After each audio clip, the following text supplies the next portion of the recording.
എല്ലാവർക്കും നമസ്കാരം. കുറച്ച് കാത്തിരിക്കേണ്ടി വരും, കാരണം ഇന്ന് വളരെ പ്രധാനപ്പെട്ട ഒരു അതിഥി നമുക്കുണ്ട്. അത് മാത്രമല്ല, ഒരു സർപ്രൈസ് ഉണ്ട്. നമ്മളെപ്പോഴും ഉമ്മർക്കായിട്ടുള്ള ലൈവുകളിൽ പലപ്പോഴും നമ്മൾ ഉമ്മർഖാന്റെ ഒരു ഫോട്ടോ വെച്ച് സംതൃപ്തി അടയാറാണ് പതിവ്. അപ്പം ഇന്ന് ഉമ്മർക്ക നമ്മളോട് ലൈവിൽ തന്നെ ജോയിൻ ചെയ്യാൻ പോവാണ്. അതിന്റെ കഥകൾ വേറെ ഉണ്ട്, അത് നമ്മൾ പിന്നെ വിശദമായിട്ട് പറയും. അപ്പം ഞാൻ ഇനിയും വൈകിപ്പിക്കാതെ നേരെ ഉമ്മർക്കയെ വേദിയിലേക്ക് ക്ഷണിക്കുകയാണ്. ഉമ്മർക്ക, വെൽക്കം. ഈ വെളിച്ചം കാണുന്നുണ്ടോ? കാണുന്നുണ്ട്, കേൾക്കാം. ഓക്കെ, കേൾക്കുന്നുണ്ട്. Hello hello hello hello. ഞാൻ ഇത്രയും കാലം ഈ ഒരു പക്ഷെ നമ്മള് വന്നിട്ടുണ്ട് ചാനലിൽ വന്നിട്ട്, കഴിഞ്ഞ പ്രാവശ്യം നാട്ടിൽ വന്ന സമയത്ത് ഞാൻ വന്നല്ലോ. പക്ഷെ നിങ്ങൾ എന്തായിരിക്കും ഞാൻ ഇങ്ങനെ പ്രത്യക്ഷപ്പെടാതിരിക്കുന്ന കാരണം? അതിപ്പോ ഞാനിപ്പോ എന്നെ കൊണ്ട് പറയിപ്പിച്ചിട്ട് പിന്നെ അവസാനം എനിക്ക് തന്നെ പണി തരാൻ എന്തിനാ നമ്മള് വെറുതെ ആവശ്യമില്ലാത്ത പണിക്ക് പോണേ? ഇന്നിപ്പോ എന്തായാലും ഇത് പിന്നെ നിങ്ങൾ ഉമ്മർഖാനോട് ഒരു ഇഷ്ടപ്പെട്ട വിഷയമായതുകൊണ്ടാണ് നമ്മൾ ഒരുമിച്ച് തന്നെ ചെയ്യാൻ തീരുമാനിച്ചത്. ഉമ്മർക്കയാണ് എനിക്ക് ഈ വീഡിയോ അയച്ചത്.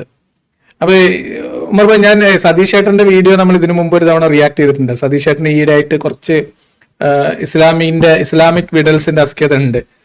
കൊല്ലത്ത് ഒരു പരിപാടിയില് കബീർ ബാക്കവിയുടെ ഒരു വിദ്യാഭ്യാസ സ്ഥാപനത്തില്, മീൻസ് മതവിദ്യാഭ്യാസ സ്ഥാപനത്തില്, അവിടുത്തെ എന്തോ ഒരു വാർഷികത്തിന്റെ ഭാഗമായിട്ട് അദ്ദേഹം നടത്തിയിട്ടുള്ള കുറെ പരാമർശങ്ങൾ നമ്മൾ ഇതിനോടകം റിയാക്ട് ചെയ്താണ്. ഞാൻ ഒറ്റയ്ക്ക് ഇരുന്നിട്ടാണ് ചെയ്തത്, എങ്കിലും നമ്മളൊരു റിയാക്ഷൻ ചെയ്തതാണ്. പക്ഷെ അതിൽ നിന്ന് കുറച്ചുകൂടിയും കട്ടി കൂടിയ, അതായത് കുറച്ചുകൂടിയും എന്താ പറയാ, ആഴത്തിലുള്ള വിഡൽസ് ആണ് ഈ വീഡിയോയിൽ കണ്ടത്. ഞാൻ ഞെട്ടിപ്പോയി, തുടക്കം മുതൽ ഒടുക്കം വരെ. അപ്പൊ ഞാനിത് പിന്നെ വേറെ കട്ട് ചെയ്യാനോ എഡിറ്റ് ചെയ്യാനോ നിന്നിട്ടില്ല. നമുക്കിത് കുറെ കാലമായി നമ്മൾ ഈ കോഴിക്കോടൻ ടീമിന്റെ എന്താണ് വാവേട്ട എന്നുള്ള വീഡിയോ കണ്ടു കഴിഞ്ഞതിന് ശേഷം ഇത്രയും പിന്നെ സ്വസ്ഥമായിട്ട് ഇരുന്ന് ചിരിക്കാൻ പറ്റിയ വേറെ ഒരു വിഡൽ വീഡിയോ ഞാൻ അധികം കണ്ടിട്ടില്ല. അപ്പൊ അതുകൊണ്ട് നമുക്ക് ഇന്ന് വലിയ റിയാക്ഷൻ എന്നുള്ള രീതിയിലപ്പുറത്തേക്ക് സതീഷ് ഏട്ടന്റെ വിഡൽസ് ഒന്നും ഇങ്ങനെ കേട്ടു പോകാം. അപ്പൊ അതിന് നമുക്ക് ഓർമ്മ വരുന്ന കാര്യങ്ങൾ എന്തെങ്കിലുമൊക്കെ ഉണ്ടെങ്കിൽ പറയാം. എന്ത് പറയുന്നു ഉമർ ഭായ്? തീർച്ചയായിട്ടും. അതുകൊണ്ടല്ലേ സതീഷ് ഏട്ടന്റെ ഇസ്ലാമിക് വിഡൽസ് അല്ലേ? ഇല്ല, ഇസ്ലാമിക് വിഡൽസ്. അതെ, ഈ ലഹബായ്, നിങ്ങൾക്ക് പക്ഷെ എനിക്ക് വേറൊരു വ്യക്തി അയച്ചു തന്നാണ്. കോമഡി എന്ന് വെച്ചാൽ, ഈ കക്ഷി എനിക്ക് അയച്ചു തന്ന കക്ഷി അത്യാവശ്യം ഈ രാഷ്ട്രീയ നിരീക്ഷകനും ഇതിനൊക്കെ മതങ്ങളൊക്കെ താല്പര്യത്തോടെ സമീപിക്കുന്ന ഒരാളാണ്. പക്ഷേ ഈ അവർക്ക് പോലും ഒരു സംശയം അല്ല ഈ പറഞ്ഞതിൽ, എന്നോട് ചോദിച്ചു ഈ പറഞ്ഞതിൽ വല്ല സത്യമുണ്ടോ എന്ന് പറഞ്ഞാണ് എനിക്ക് അയച്ചു തന്നത്. അപ്പൊ ആലോചിച്ച് നോക്കൂ, ഈ ആളുകളെ ഈ പലതരം വിഡൽസ്. ഞാൻ ഈ സതീഷ് ഏട്ടന് അത്യാവശ്യം നല്ല വായനയുള്ള മനുഷ്യനല്ലേ ഈ കക്ഷി. ഞാൻ ഒരുപാട് പുസ്തകങ്ങളൊക്കെ പരിചയപ്പെടുന്ന ഒരു സംഗതിയൊക്കെ ഞാൻ കണ്ടിട്ടുണ്ട്. പക്ഷെ എന്നാൽ പോലും അത് ഓരോ വർഷത്തില് ഞാൻ ഈ വർഷം വായിച്ച പുസ്തകങ്ങൾ എന്നൊക്കെ പറഞ്ഞ ലിസ്റ്റ് ഒക്കെ പ്രസിദ്ധീകരിക്കുന്നത് പിന്നെ തീർച്ചയായിട്ടും അങ്ങനെയൊക്കെ നല്ല വായനയുള്ള മനുഷ്യനാണ് അങ്ങനെയൊക്കെ പറയുന്നത്. പിന്നെ താല്പര്യ പ്രശ്നമാണല്ലോ. എന്ന് വെച്ചാൽ നമ്മളെ പോലുള്ള ആളുകൾ ഈ പുസ്തകങ്ങൾ എഴുതിയിട്ടില്ലല്ലോ. പുസ്തകം എഴുതിയിട്ടുള്ളത് ഇപ്പൊ നമ്മുടെ പിന്നെ എന്താ പറയാ ഷെയ്ഖ് മുഹമ്മദ് കാരക്കുന്ന്, അമാനി മൗലവി, ചെറിയമുണ്ട അബ്ദുൽ ഹമീദ് മദനി, ഇങ്ങനത്തെ ആൾക്കാരാണല്ലോ ഇസ്ലാമുമായിട്ട് ബന്ധപ്പെട്ട പുസ്തകങ്ങൾ എഴുതിയിട്ടുള്ളത്. അപ്പൊ അതിലൊക്കെ ഉള്ളത്, പുസ്തകത്തിലുള്ളതൊക്കെ ശരിയായിരിക്കും എന്ന് ചിന്തിക്കുന്നതിന്റെ ഒരു, എല്ലാ പുസ്തകത്തിലുള്ളതും ശരിയായിരിക്കും എന്ന് ചിന്തിക്കുന്നതിന്റെ ഒരു പ്രശ്നമായിരിക്കാം. എന്തായാലും നമ്മള് അദ്ദേഹം അത്ര പരന്ന വായന ഉള്ളത് കൊണ്ട് പരന്ന വിഡൽസ് ഒക്കെ ആ രീതിയിൽ അങ്ങനെ വായിച്ചിട്ടേ. പക്ഷെ എനിക്ക് ആ വിഡൽസ് കേട്ടപ്പോ തോന്നിയ ഒരു കാര്യമൊക്കെ, നമ്മളിപ്പോ ഒരാൾ വായിച്ചിട്ട് അയാളുടെ അറിവിൽ നിന്ന് ഒരു വിടൽ വിടുന്നതും, വിടാൻ വേണ്ടി ഒരാളെ കൂലിക്ക് വിളിച്ചുകൊണ്ട് വന്നിട്ട് എന്നെ എന്തായാലും ഇപ്പൊ എന്നെ ഒരു ആവശ്യത്തിന് വിളിച്ചല്ലേ, അപ്പൊ നമുക്ക് നാളെ എന്തെങ്കിലും ഒരു ഉപകാരം കിട്ടിയാലോ എന്നുള്ള പ്രതീക്ഷയില് വലിയ ആത്മാർത്ഥത എന്നോ വലിയ ഒരു ആത്മവിശ്വാസം ഇല്ലാതെ തള്ളി വിടുന്നത് തമ്മിൽ വലിയ വ്യത്യാസമുണ്ട്. അപ്പൊ ആ തള്ളി വിടൽസ് ഇതിൽ കുറച്ചുണ്ട്. കാരണം ചില ഭാഗങ്ങളൊക്കെ വളരെ എന്താ പറയാ, വളരെ വൈഭവത്തോടു കൂടി ചില കാര്യങ്ങൾ മൂടി വെച്ച് വേറെ രീതിയിൽ പറഞ്ഞു പോകാൻ ശ്രമിക്കുന്ന ചില ഭാഗങ്ങളൊക്കെ കണ്ടു. അപ്പോ അതൊക്കെ നമ്മൾ ഇന്ന് കേൾക്കുമ്പോൾ ഞാൻ അതിന്റെ ഭാഗം ഞാൻ പറയാം. അപ്പൊ ഉദാഹരണത്തിന് ഈ തൊഴിലാളി അടിമകൾ എന്ന് പറയുന്നിടത്ത് തൊഴിലാളികൾ എന്നൊക്കെ മാറ്റി പറയുന്ന ചില സംഭവം എന്റെ ശ്രദ്ധയിൽപ്പെടും. ഞാൻ ഓടിച്ച് കേട്ടിട്ടുള്ളൂ, മുഴുവൻ കേട്ടിട്ട് പോലും ഇല്ല കേട്ടോ. എന്റെ തുടക്കത്തിൽ തന്നെ അങ്ങനെ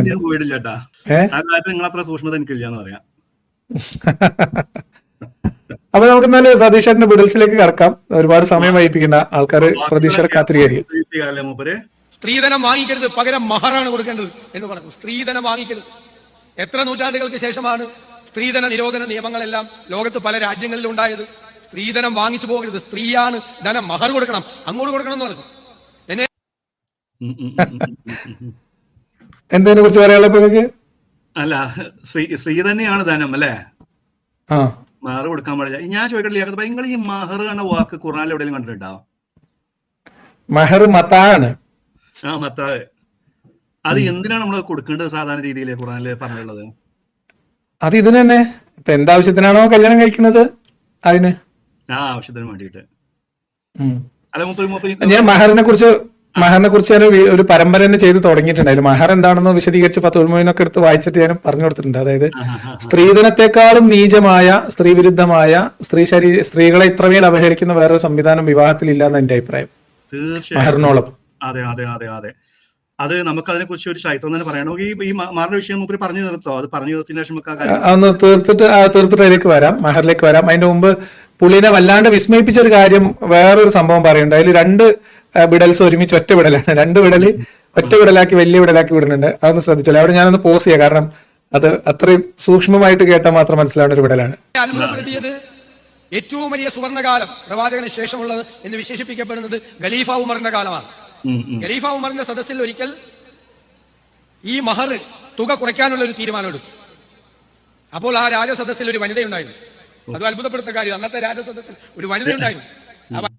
ഇതാണ് ഞാൻ പറയുന്നത്. ഇത് നമ്മൾ സൂക്ഷിച്ചിട്ടില്ലെങ്കിൽ അതാണ് സ്കിപ്പ് ചെയ്തു പോകും. അന്നത്തെ രാജസദസ്സിൽ, ഉമറിന്റെ രാജസദസ്സിൽ ഒരു വനിത എന്ന് പറഞ്ഞാൽ ആ രാജസദസ്സിന്റെ അല്ലെങ്കിൽ ആ മന്ത്രിസഭയുടെ ആ നേതൃത്വത്തിന്റെ ഭാഗമായിട്ട്, അല്ലെങ്കിൽ ഇവിടുത്തെ നിയമനിർമ്മാണ സഭയുടെ ഭാഗമായിട്ട് ഒരു വനിത ഉണ്ടായിരുന്നു എന്ന ധ്വനിയാണ് അദ്ദേഹം അത്ഭുതിക്കാൻ കാരണം എന്നാണ് എനിക്ക് തോന്നിയത്. അപ്പോ ഒന്നത്. രണ്ടാമത്, മുഹമ്മദ് നബിയുടെ കാലം കഴിഞ്ഞ ഏറ്റവും മികച്ച ഭരണം ഖലീഫ ഉമറിന്റെ ഭരണമാണ്. ഈ 2 സങ്കല്പങ്ങൾ ഒന്ന് പറഞ്ഞിട്ട് നമുക്ക് മഹറിലേക്ക് വീണ്ടും തിരിച്ചു വരാം. അതെ. അപ്പൊ ഈ വിവാഹത്തിന്റെ കാര്യം പറഞ്ഞല്ലോ. സത്യം പറയുകയാണെങ്കിൽ ഞാൻ അതിനെ മനസ്സിലാക്കുന്നത്, നമ്മൾ ചരിത്രം ഏത് അളവിൽ വായിച്ചു കഴിഞ്ഞാൽ, അപ്പൊ ഇസ്ലാമിന്റെ ടെക്സ്റ്റ് എന്ന് പറയുന്നത് ഖുർആനും ഹദീസും ആണല്ലോ. അപ്പൊ ഈ ഖുർആനും ഹദീസിലേക്ക് നമ്മൾ തിരിച്ചു പോകുന്നത്, പിന്നെ നമുക്ക് അതിന്റെ കർമ്മശാസ്ത്ര ഗ്രന്ഥങ്ങളുണ്ട്. ഇതിൽ നമ്മൾ ഖുർആനിലാണ് നമ്മൾ ആദ്യം നമുക്ക് നോക്കേണ്ടത്. എന്റെ അഭിപ്രായത്തിൽ 4:25 അവിടെ ഡിസ്പ്ലേ ചെയ്യാൻ പറ്റും അവിടെ ഖുർആൻ ആ ഒരു ആയത്ത്. കാരണം എന്താ വെച്ചാൽ നമ്മളിങ്ങനെ പറഞ്ഞു കഴിഞ്ഞു കഴിഞ്ഞാൽ അത് പ്രയാസം ഉണ്ടാക്കും. കാരണം ആളുകൾ നമ്മൾ കളവ് പറയുകയാണെന്ന് പറയും. 4:25 ആയത്ത് എന്നുള്ള എന്റെ നല്ല ഓർമ്മയിൽ നിങ്ങള് അത് ഞാൻ അത് പ്രയാസമൊന്നുമില്ല, നമുക്ക് നോക്കാം. ഒരു മിനിറ്റ്. അപ്പൊ ഞാൻ ആ ഖുർആൻ വചനം ഒന്ന് അല്ല 4:24 കിട്ടി. 4:25 4:24 4:24 4:24 അത് പ്രസിദ്ധമായിട്ടുള്ള ഒരു ആയത്താണ്. പല വിഷയങ്ങളും ഇതിൽ കൈകാര്യം ചെയ്യുന്നുണ്ട്. അപ്പൊ അത് ഞാൻ വായിക്കാം. ഇവിടെ ഇതിൽ ബ്രാക്കറ്റിലുള്ളത്, ഈ ബ്രാക്കറ്റിലുള്ളത് അടക്കം ഞാൻ വായിക്കുന്നു. മറ്റുള്ളവരുടെ വിവാഹ ബന്ധത്തിലിരിക്കുന്ന സ്ത്രീകളും നിങ്ങൾക്ക് നിഷിദ്ധമാക്കപ്പെട്ടിരിക്കുന്നു. അത് ബ്രാക്കറ്റിലാണ് എഴുതിയിട്ടുള്ളത്. അതൊക്കെ കുറച്ച് പണിയാണോ സംശയമുണ്ട്. ബാസിലിനോട് പറഞ്ഞാൽ എനിക്ക് വിശ്വാസമാവില്ല. അല്ല, ബാസിലിനോട് പറഞ്ഞാൽ എനിക്ക് വിശ്വാസം ഉണ്ടാവില്ല. അല്ല, അത് പ്രശ്നം വെച്ചാൽ ബാസിലിമാരൊക്കെ നമ്മൾ ഈ പറയുന്നതൊക്കെ നമ്മൾ കളവാണെന്ന് പറഞ്ഞ് പ്രചരിപ്പിക്കും. വിശ്വാസികൾ താഴെ ഉണ്ടാവും, ഒരു കാണും വേണം. ഖുർആനിൽ എന്താണ് പറയാന്നുള്ളത്? കാരണം നമ്മൾ ഈ ഇസ്ലാമില് ഈ നമ്മൾ പറയുന്നത് പച്ചക്കളവാണെന്ന് അവർ പറഞ്ഞു വരത്തും. അപ്പൊ അതുകൊണ്ടാണ് ഖുർആനിൽ ഈ സംഗതി കാണുന്നത് പറയുന്നത്. എന്റെ നാട്ടുകാരനാണ്. ഒന്ന് ട്രാൻസ്ലേഷൻ കുഞ്ഞു മുഹമ്മദ് വർപ്പൂരാണ് അതിലുള്ളത്. അല്ല, ഇത് ഞാൻ ഓൺലൈനാണ്. ഏകദേശം വിദേശം തന്നെയാണ്. അതെ. അപ്പൊ അതിൽ കാണാൻ പറ്റുന്നല്ലോ. നിങ്ങളുടെ വിവാഹ ബന്ധത്തിലിരിക്കുന്ന സ്ത്രീകളും നിങ്ങൾക്ക് നിഷിദ്ധമാക്കപ്പെട്ടിരിക്കുന്നു, നിങ്ങളുടെ വലങ്കൈ ഉടമപ്പെടുത്തിയവർ ഒഴികെ. നിങ്ങളുടെ മേൽ അള്ളാഹുവിന്റെ നിയമം അത്രയത്. അതിനപ്പുറമുള്ള സ്ത്രീകളുമായി നിങ്ങൾ ധനം മഹറായി നൽകിക്കൊണ്ട്, ധനം എന്നാണ് ഇതിൽ പറയുന്നത്. ധനം അത് തന്നെയാണ്. മഹറായി നൽകിക്കൊണ്ട് എന്തൊരു ബാധ്യത എന്നുള്ള നിലക്കല്ലേ കൊടുക്കാൻ പറയുന്നത്. ബാധ്യത അല്ലേ? ശേഷം നിങ്ങൾ അന്യോന്യം തൃപ്തിപ്പെട്ട് സുഖം അനുഭവിച്ചാൽ കൊടുക്കുന്ന ഒരു സംഗതിയായിട്ടല്ലേ അത് പറയുന്നത്. അങ്ങനെ അത് മാത്രമല്ല, ഇതാ അതിനപ്പുറമുള്ള സ്ത്രീകളുമായി നിങ്ങളുടെ ധനം മഹറായി നൽകിക്കൊണ്ട് നിങ്ങൾ തേടുന്നത്, വിവാഹബന്ധം എന്നൊക്കെ പറഞ്ഞത് വെറുതെ ബ്രാക്കറ്റ് ഇട്ട്, ഞാൻ ബ്രാക്കറ്റ് ഇടാതെ വായിക്കാതെ കേട്ടോ. തേടുന്നത്, അതായത് ചോദിക്കുന്നത്, പൈസ തരാമെന്ന് പറഞ്ഞ് ചോദിക്കുന്നത് നിങ്ങൾക്ക് അനുവദിക്കപ്പെട്ടിരിക്കുന്നു എന്നാണ് ഞാൻ ഈ വായിച്ചപ്പോൾ എനിക്ക് അർത്ഥം മനസ്സിലായത്. അതായത് നിങ്ങളുടെ ധനം നൽകിക്കൊണ്ട് നിങ്ങൾ തേടുന്നത്, നിങ്ങളുടെ പൈസ കൊടുത്തുകൊണ്ട് ചോദിക്കുന്നത് കുഴപ്പമില്ല, നിങ്ങൾക്ക് അനുവദിക്കപ്പെട്ടിരിക്കുന്നു.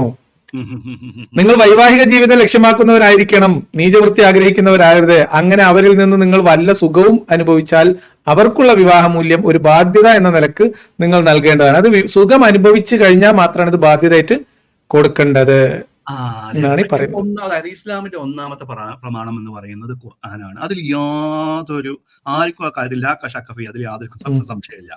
ഖുർആൻ പറയുന്ന സംഗതിയാണ് സുഖം അനുഭവിച്ചാൽ കൊടുക്കുന്ന. ഒരു സ്ത്രീയെ ഇത്രമാത്രം ഇകഴ്ത്തുന്ന ഒരു ആയത്ത് വേറെ ഉണ്ടാവും അല്ലേ? അതായത് ഇസ്ലാമിൽ ഇത് വിവാഹം എന്ന് നിക്കാഹ് എന്നും മഹർ എന്നും വിവാഹം എന്നും അർത്ഥം വെച്ചാൽ പോലും മഹറിനോളം വൃത്തികെട്ട വേറൊരു സാധനമില്ല. മഹറിനോളം വൃത്തികെട്ട ഒരു സാധനമില്ല. നമ്മൾ നമ്മൾ മറ്റേ ഇവരുടെ കർമ്മശാസ്ത്ര പുസ്തകത്തിലേക്കൊന്നും വേണ്ട. ഖുർആൻ പറയുന്നു സുഖം അനുഭവിച്ചാൽ കൊടുക്കുന്ന ഒരു കൂലിയാണ്, പച്ച മലയാളത്തിൽ പറഞ്ഞു കഴിഞ്ഞാൽ യോനി കൂലിയാണ് എന്നാണ് പറഞ്ഞു വെക്കുന്നത്. ഞാനല്ല, ഖുർആൻ പറയല്ലേ അല്ലേ? അപ്പോ ഈ സതീശൻ പറയുന്നത്, ഈ വി ഡി സതീശൻ എന്ന വ്യക്തി പറയുന്നത് പോലെ ഇത് പിന്നെ എന്താ പറയാ, സ്ത്രീധനം ഒഴിവാക്കിയാണ്ട് സ്ത്രീകളെ സംരക്ഷിക്കാൻ വേണ്ടിയിട്ട് വലിയ എന്തോ ഒരു സംഗതി കൊടുക്കല്ലത്. ഈ വിഷയം തന്നെ ലിയാഖത്ത് ഭായ് ഹദീസിൽ പറയുന്നുണ്ട്. ഒരു സ്ത്രീയും വലിയില്ലാതെ വിവാഹം കഴിക്കൂല. അവരെ വിവാഹം കഴിക്കാൻ അവർക്കൊരു വലിയ വേണം, അല്ലെങ്കിൽ ആ വിവാഹം ഇൻവാലിഡ് ആണ്. പിന്നെ പറയുന്നു, എന്താണ് പറയുന്നത്, മഹർ എന്ന സംഗതി കൊടുക്കുന്നത് അവരുടെ പ്രൈവറ്റ് പാർട്ട് എൻജോയ് ചെയ്തതിനുള്ള കൂലിയായിട്ടാണ് എന്നാണ് എഴുതിയിട്ടുള്ളത്. അപ്പൊ ഇത് നമുക്ക് പിന്നെ ജാമിൽ തിർമിദിയിൽ എന്നാണ് ഞാൻ വായിക്കുന്ന ആയിഷ നരേറ്റ് ചെയ്തൊരു ഭാഗം. ഏതൊരു സ്ത്രീയും വിവാഹം കഴിക്കുകയാണെങ്കിൽ അവരുടെ വലിയ ഇല്ലാതെ കല്യാണം കഴിച്ചു കഴിഞ്ഞാൽ അത് ഇൻവാലിഡ് ആണ്. അത് മാത്രമല്ല, അത് 2-3 പ്രാവശ്യം അവർ പറയുന്നുണ്ട്, പറയാണ് പിന്നെ ഈ മഹർ എന്ന് പറയുന്നത് അത് അവരെ പ്രൈവറ്റ് പാർട്ട് എൻജോയ് ചെയ്തതിനുള്ള കൂലിയാണ് എന്ന് പറയുന്നുണ്ട്. ഇത് ജാമിഅ തിർമിദി 1102 ആണ് ലിയാഖത്ത് ഭായ്. അതിന്റെ ആ ഒരു ഹദീസ് ഞാൻ അത് നിങ്ങൾക്ക് അയച്ചു തരാം. ഒരു മിനിറ്റ്, ഇതും അവിടെ ഡിസ്പ്ലേ ചെയ്യാൻ പറ്റുന്നുണ്ടെങ്കിൽ നന്നായിരുന്നു. ഒരു മിനിറ്റ്, അത് നമുക്ക് ഒന്ന് ജസ്റ്റ് ആ ഒരു റെഫറൻസ് മാത്രം കൊടുത്താൽ മതി. ഓക്കെ, നമുക്ക് ഈ ഡീറ്റെയിലേക്ക് പോവാം. അപ്പൊ ലിയാഖത്ത് ഭായ്, ഇങ്ങനെ യോനിക്കൂലിയാണ്, അവർ സ്ത്രീകളെ അവരുടെ പ്രൈവറ്റ് പാർട്ട് എൻജോയ് ചെയ്യാൻ വേണ്ടിയിട്ട് കൂലിയാണ് എന്നുള്ളത് ഖുർആനിൽ നിന്നും ഹദീസിൽ നിന്നും നമ്മൾ അത് എസ്റ്റാബ്ലിഷ് ചെയ്ത് കഴിഞ്ഞു. ഇനി നമ്മൾ ഇതിന്റെ ഒരു ചരിത്രത്തിലേക്ക് നമ്മൾ പോയി കഴിഞ്ഞു കഴിഞ്ഞാൽ ലിയാഖത്ത് ഭായ്, ഇതിന്റെ ഒരു വസ്തു നമ്മൾ പരിശോധിച്ച് കഴിഞ്ഞു കഴിഞ്ഞാൽ നമ്മൾ ഫിഖ് ഗ്രന്ഥങ്ങളൊക്കെ നമ്മൾ എത്രയോ നമ്മൾ നിങ്ങൾ തന്നെ ഒരുപാട് ഈ യൂട്യൂബിലൊക്കെ അത് പറഞ്ഞിട്ടുണ്ട്. ഒരു സ്ത്രീ, ഇപ്പൊ നമ്മൾ പൊതുവെ നമ്മൾ പറയുന്ന ഇസ്ലാമിലെ സ്ത്രീ എന്ന് പറയുന്നത് എന്താണ്, അതായത് അവർക്ക് പ്രത്യേകിച്ച് ബാധ്യതകളൊന്നും തന്നെ ഇല്ല, അതുകൊണ്ടാണ് അവർക്ക് ഈ സ്വത്തിന്റെ പകുതി കൊടുക്കുന്നത് എന്നല്ലേ ലിയാഖത്ത് ഭായ് പറയുന്നത്. സ്വത്തിന്റെ പകുതി അവർ കൊടുക്കുന്നത് വെച്ചാൽ അവർക്ക് ഇസ്ലാം മറ്റുള്ള മതങ്ങളെ പോലൊന്നല്ല. ഇസ്ലാം എന്ന് പറഞ്ഞാൽ ഇസ്ലാമിലെ സ്ത്രീ എന്ന് പറയുന്നത് അവർ ഭയങ്കര പ്രൊട്ടക്റ്റഡ് ആണ്. അവർക്ക് മറ്റുള്ള ബേർഡനോ കാര്യങ്ങളോ ഒന്നുമില്ല. അപ്പോ അതുകൊണ്ടാണ് അവർക്ക് സ്വത്തിന്റെ പകുതി കൊടുക്കുന്നത്. ബിക്കോസ് ഫൈനാൻഷ്യലായിട്ട് എന്ത് പ്രശ്നം വന്നു കഴിഞ്ഞാലും അത് ആണുങ്ങൾ ഏറ്റെടുക്കുന്നതാണ്.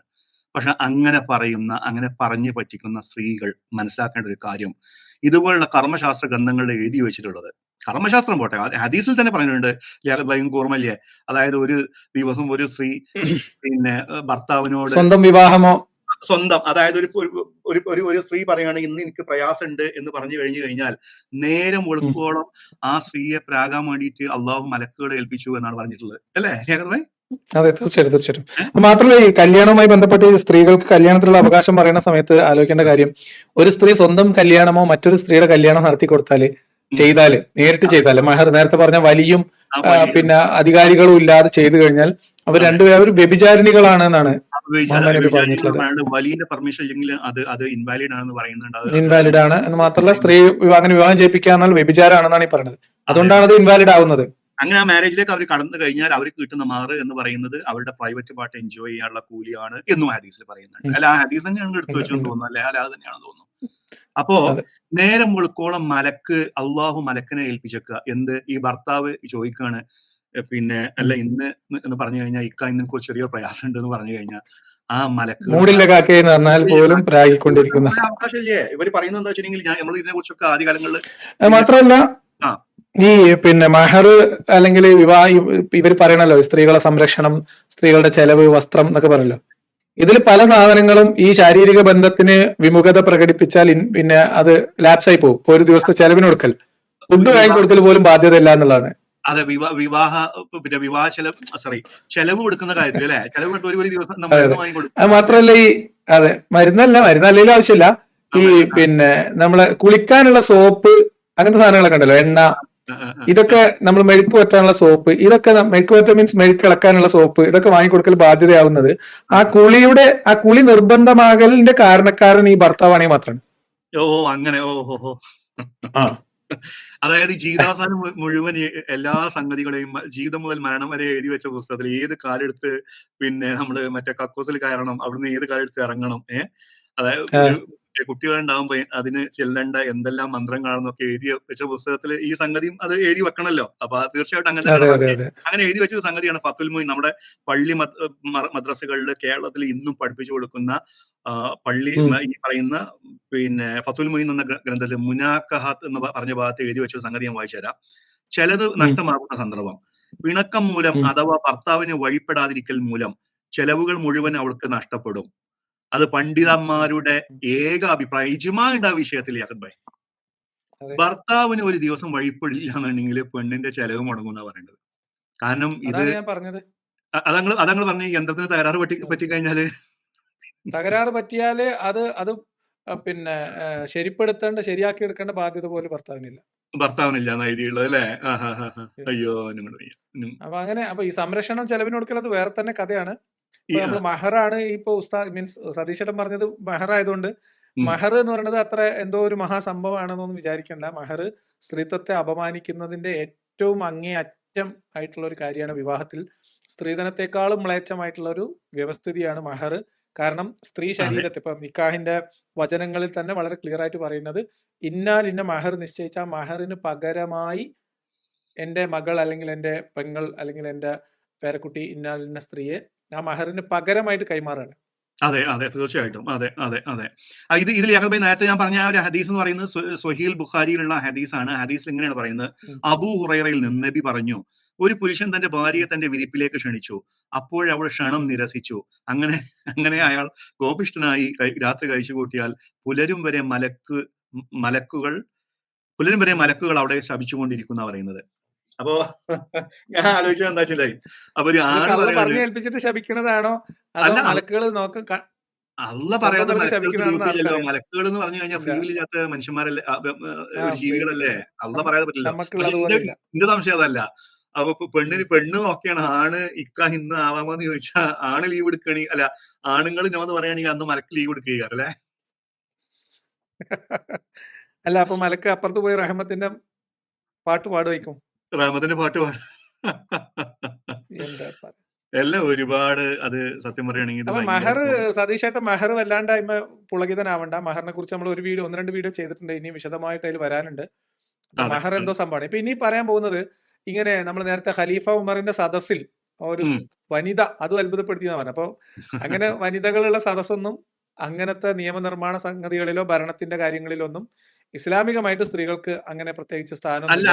അങ്ങനെ സദസ് അപ്പൊ ഇപ്പൊ അല്ല, അത് അതിൽ കോമഡി എന്താ വെച്ച് കഴിഞ്ഞാൽ മൂപ്പര് പറയുന്ന ഇവിടെ രാജസദസ്സാണ് ഒരു വാക്കുകൾ സതീശോ.